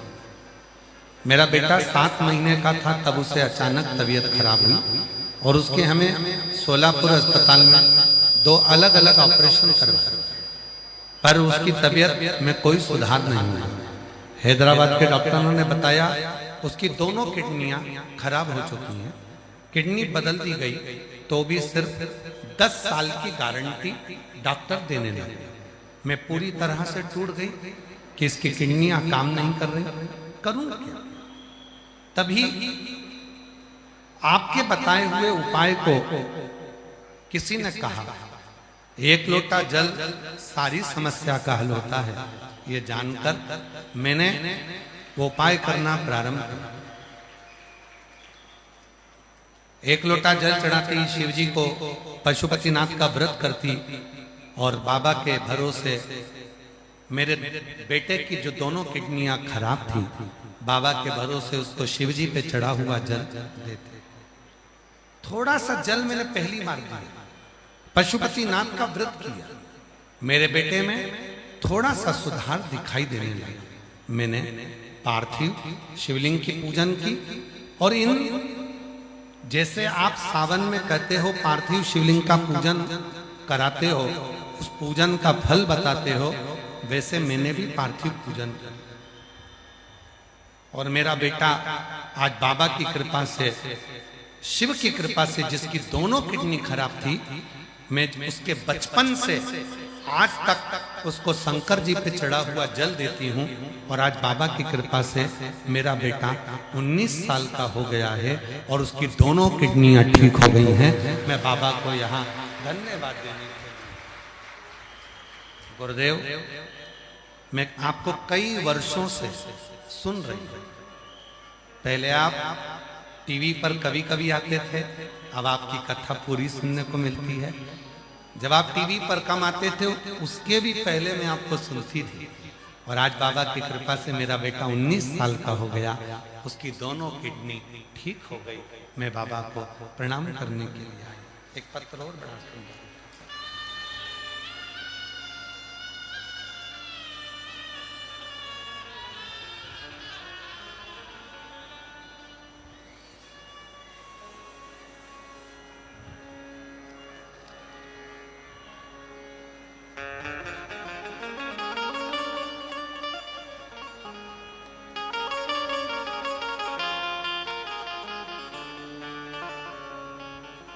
मैं निकिता सोम शंकर टिकाम्बरे, गांव दालिब, तालुका उमरगा, जिला धाराशिव की रहने वाली हूँ। मुझे सब बोलते थे इसकी शादी को 18 साल हो गए हैं, इसको बच्चा नहीं होगा। सब आड़ा टेढ़ा कहते थे, अपशब्द कहते थे, ताना देते थे। आड़ा बेस आ रहा है इन स्पीकरों में है तो बंद है, तो क्या हो रहा है? ये गला पूरा पकड़ रहा है। इनका मिक्सर चेंज करवा कर देखो भाई, कुछ ना कुछ गड़बड़ हो रहा है इसमें। शादी के 18 साल हो गए थे और सभी ने कहना चालू कर दिया था कि इसको बच्चा नहीं होगा, बच्चा नहीं होगा। तब मेरी माँ, उन्होंने एक बार कहा कि बेटा तू एक काम कर, अब सब ताना देने लगे, डॉक्टरों को भी दिखा लिया, तो अब एक काम कर, शिवजी पे भरोसा कर, वो शंकर तुझे जरूर दे। गुरुदेव, मेरी माँ ने कहा था कि एक सफेद आंकड़े की जड़ को 21 बार घुमाकर तुमरुका का नाम लेकर कमर में बांधना। मैंने वही किया और बाबा की कृपा से 18 साल के बाद मेरे घर में बाबा की कृपा से संतान की प्राप्ति हुई। मैं बाबा को यहाँ नमन करने के लिए आया। कहीं बैठी हो तो आ सकती हैं। अगला पत्र है, मैं संतोष सूर्यवंशी, उमरगा तहसील उमरगा, जिला धाराशिव की रहने वाली हूँ। मेरा मोबाइल नंबर ये है। गुरुजी आप सभी शिव भक्तों के कहते हैं कि तुम सब मेरा नाम मत लो, मुझे कुछ मत दो, लेकिन शिव मंदिर में जाकर बाबा को एक लोटा जल चढ़ा। आपकी वही बात सुनकर सुकून मिलता है। मैं बाबा की कृपा का क्या गुणगान करूं, बोलूं? गुरुजी मेरी शादी को 15 साल के बाद संतान का सुख प्राप्त हुआ है। हमने सोलापुर, धाराशिव, पुणे, नासिक के हॉस्पिटल में हमने ट्रीटमेंट करवाया पर बच्चा नहीं हुआ। फिर मेरी पत्नी ने 16 सोमवार का व्रत भी किया, पशुपति व्रत भी किया और आपकी कथा जो नासिक थी वह भी श्रवण करी। बाबा के भरोसे शिव के आश्रित होकर शिव को नमन करते। बाबा हम आपको नहीं जानते कि आप कथा करते हो कि नहीं करते, पर इतना जरूर जानते हैं कि आप कथा करते हो तो मेरा भोले बाबा आपकी बात को जरूर मानता है। और शिव की कृपा से बाबा हमने शंकर पर भरोसा करना प्रारंभ करा, एक लोटा जल चढ़ाना प्रारंभ करा। नांदेड़ में भी कथा सुनी, सीहोर में जाकर 2025 की कावड़ यात्रा भी करी और बाबा की कृपा से 15 साल के बाद मेरे घर में संतान की प्राप्ति हुई। एक बार जोरदार ताली बजाएं, कहीं बैठे हो तो आज 15 साल के बाद मेरे घर में संतान की प्राप्ति हुई। अगला पत्र है अर्चना रजनीकांत ट्यूटे, सुरपुर, शाहपुरा, कर्नाटका से कहीं बैठी हो तो आ सकती हैं। जिनके पत्र पढ़े जा रहे हैं वो लोग यहाँ आ सकते हैं। मैं आपको दिल से धन्यवाद देती हूँ। आपकी प्रेरणा और महादेव की कृपा से मेरा जीवन बड़ा दुख था वो दूर हुआ है। शादी के कई वर्ष हो गए थे, संतान का सुख नहीं था।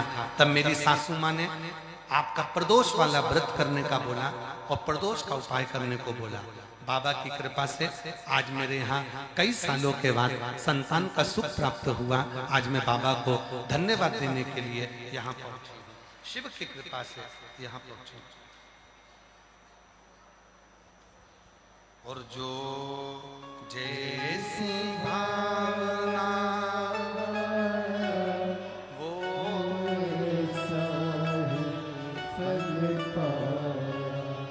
नहीं, खाली उसे लौटाया वो मन हर्ष और कर दिया मां। बोलो बोलो बोलो, लौटा दिया काशी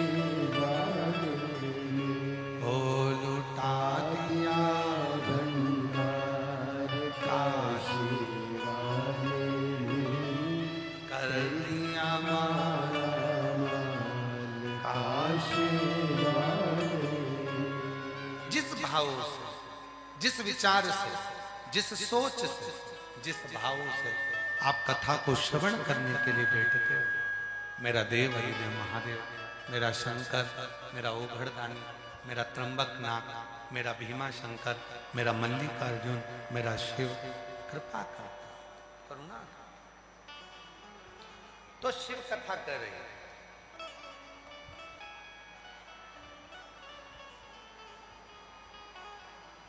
स्नेह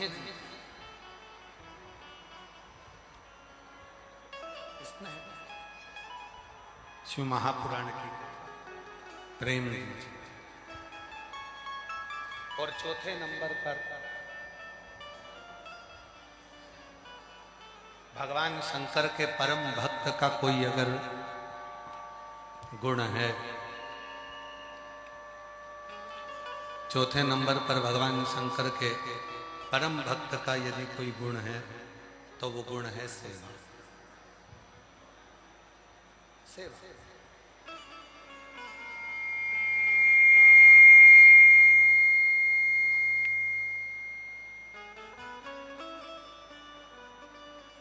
कितने लोग हैं जो शिव जी के मंदिर में रोज जल चढ़ाने जाते हैं? जरा हाथ उठाओ तो।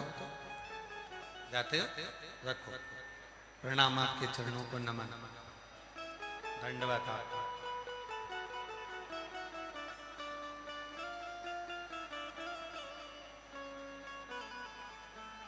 कितने लोग हैं जो भगवान शंकर के मंदिर में झाड़ू लगा देते हैं, पोछा लगा देते हैं, सेवा कर देते हैं। प्रणाम नमः। अब जरा कथा पर जाइए।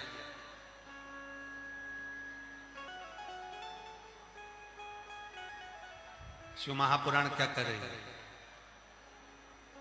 महाकाल वन में विराजमान भगवान शिव पार्वती जी से कहते हैं, पार्वती मेरे भक्त के 4 गुण हैं और उन 4 गुणों में एक गुण है सेवा का गुण।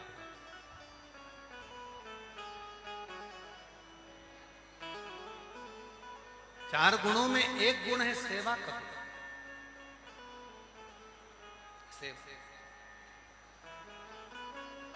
कथा में आए हो, आप लोगों से निवेदन किया, भूखे को भोजन और प्यासे को पानी, जय बाबा बर्फानी। हम किसी को पानी पिला रहे हैं, मुख झूठा करा रहे हैं, भोजन करा रहे हैं, टॉफी खिला दी, बिस्कुट खिला दिया, कुछ ना कुछ उनको खाने को दिया, मुख झूठा करा दिया, ये भी एक सेवा, ये भी एक सेवा। कोई बुजुर्ग है, बहुत बीमार है, उसको पकड़कर उसके इलाज करवा दिया, ये भी सेवा।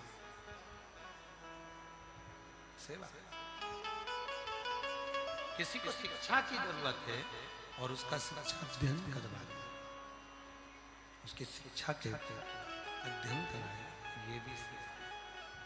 इसको भी सेवा का, इसको भी सेवा का। महाराज और चौथे नंबर पर है भगवान शंकर के मंदिर में भगवान शिव के दरवाजे पर, भगवान शंकर के मंदिर में भगवान शिव के दरवाजे पर, शिव के मंदिर में पहुंचकर, भगवान शंकर के मंदिर में पहुंचकर शिव के मंदिर में झाड़ू लगाना, पोछा लगाना, थोड़ी सेवा कर देना, उस सेवा का फल कितना होता है स्वयं शिव जी बोल रहे हैं, पार्वती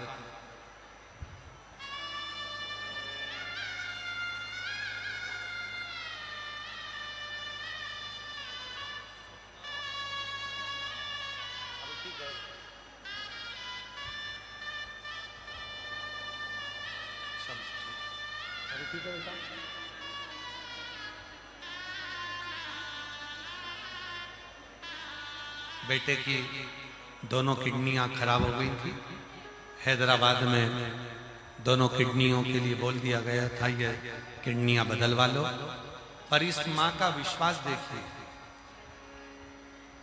शिव जी पर 1 लोटा जल चढ़ाती, रोज अपने बेटे को पिलाती, शिव जी के मंदिर में झाड़ू पोछा करती, सेवा करती, और बाबा की ऐसी कृपा हुई, डॉक्टर ने किडनी बदलने का बोला था दोनों, और तो भी कह दिया था कि ये 10 साल जिएगा कि 8 साल जिएगा ये पक्का नहीं। पर आज बाबा की कृपा से किडनी भी नहीं बदली और शिव की कृपा से दोनों किडनियां काम करना प्रारंभ कर दी, और बाबा की कृपा से आज बेटा ठीक है।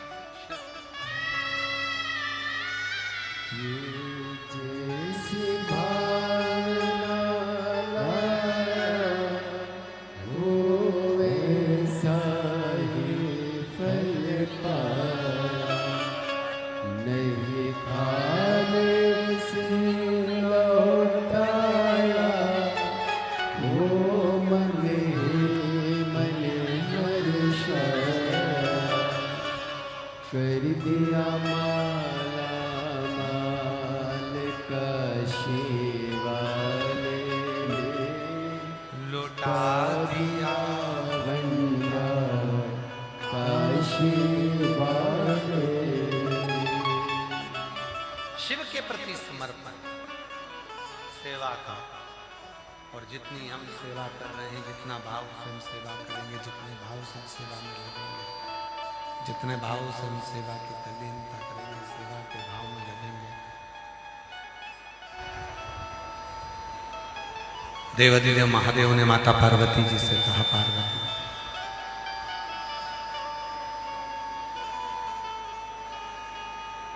शिव के मंदिर में स्वयं महाकाल कर रहे हैं, स्वयं शिव कर रहे हैं, स्वयं शंकर कर रहे हैं, स्वयं देवाधिदेव महादेव कर रहे हैं। जैसे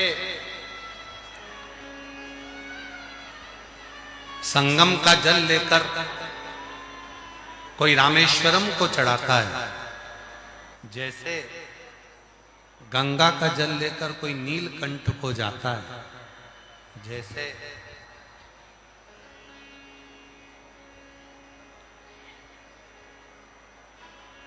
गोदावरी का जल लेकर त्र्यंबक को चढ़ाता है, जैसे कोई छिप्पा का जल लेकर महाकाल को समर्पित करता है, जैसे नर्मदा का जल लेकर ओमकारेश्वर को समर्पित करता है।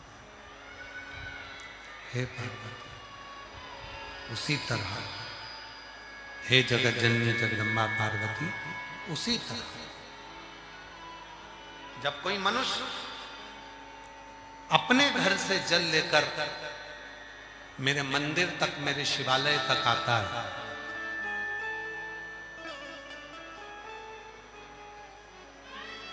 मेरे शिवालय तक जो पहुंचता है जल समर्पित करने के, उसको केवल एक मंदिर में या शिवालय में जल चढ़ाने का फल नहीं मिलता। संसार की जितनी पवित्र नदियां हैं, उन नदियों का जल चढ़ाने का जो फल होता है, वो सारा फल प्रतिदिन जो मेरे शिवालय में आकर जल समर्पित करता है उसको प्राप्त हो जाता है। प्रतिदिन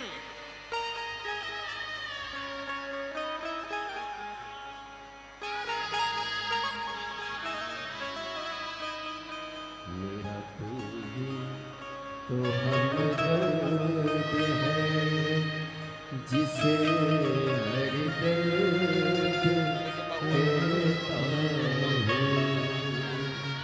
मेरा तू ही तो हमदर्द है, जिसे हर दर्द कहता हूँ। दुनिया के आगे प्रभु चुपचाप रहता हूँ। दुनिया के आगे प्रभु चुपचाप रहता हूँ। मेरा तू ही तो हमदर्द जिसे हर दर्द कहता मेरा तू ही तो हमदर्द है, जिसे हर दर्द कहता हूँ। सेवा का फल कितना है। शिव पुराण की कथा कर रही है, भगवान शंकर का चरित्र कर रहा है कि सेवा का फल कितना फल सेवा में। एक लोटा जल ले जाने वाला जब शिव के मंदिर में जल चढ़ाता है तो सारी पवित्र नदियों के जल के बराबर वो जल हो जाता है। एक सुंदर चरित्र शिवजी भगवान माता पार्वती जी से कहा, सुनो पार्वती, हे जगत जननी जगदम्बा पार्वती, एक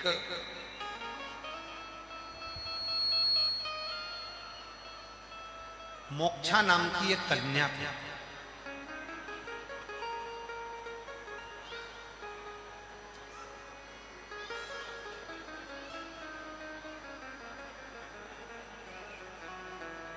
उसके पिता ने, उसके परिवार वालों ने उससे ईर्ष्या कर उसका विवाह शरीर के रोगी एक व्यक्ति से कर दिया। पार्वती मोक्षा को मालूम नहीं कि मेरे सौतेली माँ ने, मेरे पिता ने, मेरी माँ ने मेरा विवाह ऐसे पुरुष से करा है जिसके शरीर में रोग ही रोग है।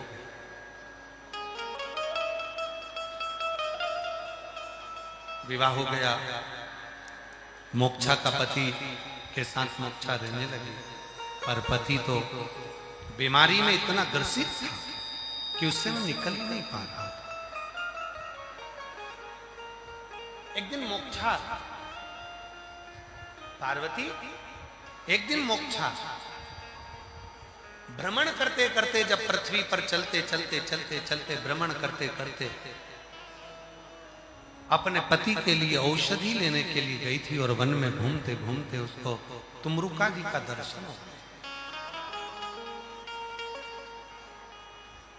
महाराज, कल कथा में कहा था कि केवल शंकर के भक्त का भी अगर दर्शन हो जाए और शिव का भक्त अगर निगाह उठाकर भी देख ले तो समझ लेना कि आधे से ज्यादा दुख, आधे से ज्यादा तकलीफ तो उसके दर्शन से ही समाप्त हो।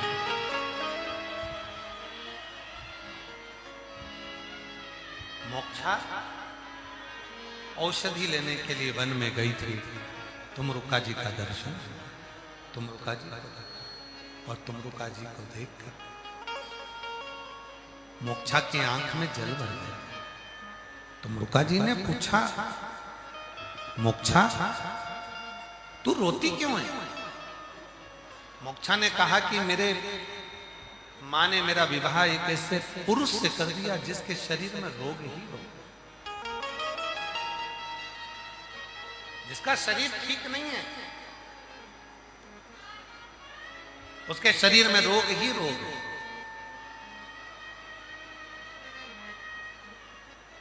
ईर्ष्यावश मेरा विवाह किया गया।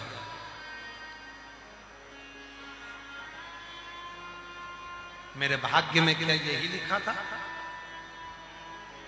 तुमरुका जी ने कहा, सुनो मोक्षा, भाग्य लिखना विधाता का काम है, देवता का काम है तुम्हारे भाग्य को लिखना, पर उस भाग्य को बदलने की अगर कोई जवाबदारी रखता है, भाग्य पलटने की अगर कोई बात रखता है तो केवल एक देव अधिदेव महादेव ही रखता है। किस्मत लिखना, किस्मत लिखने वाला कोई और हो सकता है, पर किस्मत को पलटने वाला, किस्मत को बनाने वाला और किस्मत को बदलने वाला यदि कोई होगा तो केवल एक देव अधिदेव महादेव, केवल एक शिव, कोई दूसरा नहीं हो सकता। हम उसको स्मरण करें, हम उसको याद करें। मेरा तू ही तो हमदर्द है, जिसे हर दर्द कहता हूँ। मेरा तू ही तो हमदर्द है, जिसे हर दर्द कहता हूँ। दुनिया के आगे प्रभु चुपचाप रहता हूँ। दुनिया के आगे प्रभु चुपचाप रहता हूँ। मेरा तू ही तो हमदर्द है, जिसे हर दर्द कहता कोई तो हमदर्द है, जिसे हर दर्द कहता मोक्षा तो चिंता मत कर। लिखने वाले ने लिख दिया तेरे भाग्य में सब पति मिलेगा, तो क्यों चिंता करती है, तो क्यों टेंशन लेती है? तो एक काम कर, जिंदगी के अगर सारे रोगों को, जीवन की अगर सारी तकलीफों को कोई मिटा सकता है तो वो देव अधिदेव महादेव। जो तुमरुका जी ने मोक्षा से कहा वो ध्यान लगाकर सुनिएगा जरा। तुमरुका जी कहते हैं, सुनो मोक्षा, भगवान नारायण के मंदिर होंगे, भगवान विष्णु के मंदिर होंगे, भगवान ब्रह्मा के मंदिर होंगे, 33 कोटि देवता के मंदिर होंगे, राम कृष्ण के मंदिर होंगे, श्री हरि के मंदिर होंगे, पर शंकर जी का मंदिर नहीं होता। शंकर जी का तो शिवालय होता है। शिव जी का मंदिर नहीं होता, शिव जी का मंदिर शिवालय कहलाता है। शिवालय का मतलब होता है अगर हम वहां पहुंचे हैं और हमारी जिंदगी के जितने दुख हैं, जितनी तकलीफ है, जितने कष्ट हैं, जितनी बीमारी है, सब शंकर में लय हो जाए, उसको शिवालय कहा जाता है। हमारे जीवन का जो दुख, हमारे जीवन की जो तकलीफ, हमारे जीवन का जो कष्ट, हमारे जीवन का जो कुछ भी है, हम अगर शंकर जी के पास पहुंचे हैं तो हमारे जीवन का जो कुछ भी है वो शंकर में समाहित हो, शंकर में लय हो जाता। भगवान शंकर के अंदर वो लय हो जाए, वो शिवालय कहलाता है। वो शंकर भगवान का शिवालय, वो शिवालय, उसको शिवालय कहा, उसको शिवालय कहा। अच्छा तो क्यों रोती है, क्यों दुख करती है, क्यों कष्ट?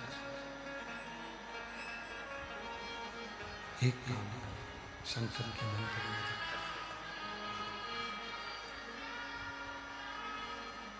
एक काम कर, शिव के मंदिर में जाकर तो सेवा करना प्रारंभ कर।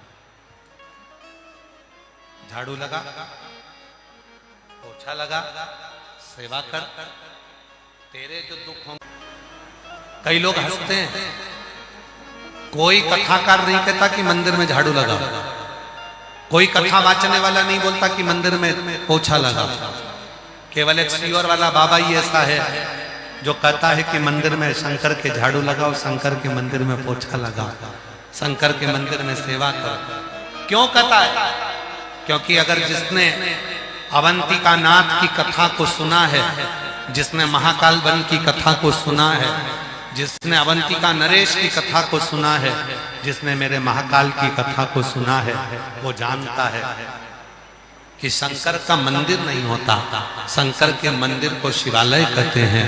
और शिवालय में जब हम झाड़ू पोछा करते हैं, कुछ गंदगी को साफ करते हैं, तो हमारे जीवन के जितने दुख होते हैं वो अपने आप समाप्त हो जाते हैं। सब समाप्ति की ओर चले, सब समाप्ति की। इसीलिए शिव की साधना, इसीलिए भगवान शंकर का भजन, इसीलिए शंकर की स्तुति, इसीलिए शंकर का गुणगान, इसीलिए शंकर की स्मरण, शंकर की भक्ति की मूलता हो जाती है, शिव तत्व की मूलता हो जाती है, शंकर की भक्ति की मूलता हो जाती है, शिव के स्मरण की मूलता हो जाती है, भगवान शंकर के नाम की मूलता हो जाती है, उसकी गुणगान की मूलता हो जाती है। महाराज शिव पुराण कहती है, भगवान शंकर का चरित्र कहता है, शिव तत्व कहता है, शंकर जी की कथा कहती है, शिव पुराण कहती है।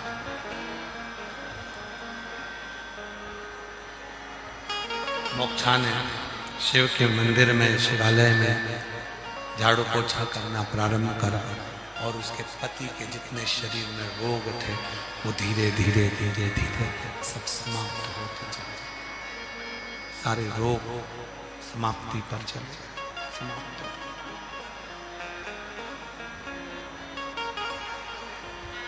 शिव की स्तुति, भगवान शंकर का भजन, भगवान शंकर का मंत्र जप, भगवान शंकर का नाम जप, स्मरण हमारे जीवन को सुख प्रदान कर देता है, आनंद प्रदान कर देता है, भक्ति प्रदान कर देता है। महाराज ये शिव आगे ब्रह्मा जी को अर्धनारेश्वर स्वरूप का दर्शन भगवान शंकर ने कराया, भगवान श्री अर्धनारेश्वर स्वरूप का दर्शन कराया, भगवान अर्धनारेश्वर पधार रहे हैं। जोरदार ताली बजाकर भगवान श्री अर्धनारेश्वर का स्वागत करें। कल कथा का समय वही 2 बजे से 5 बजे तक बड़े भाव से रहेगा। ये कथा 2 जून को विराम होगी। फिर 9 जून से 15 जून तक बलखंडी नाथ, फुलवरिया, बलिया, उत्तर प्रदेश में 1 बजे से 4 बजे तक शिव महापुराण की कथा रहेगी।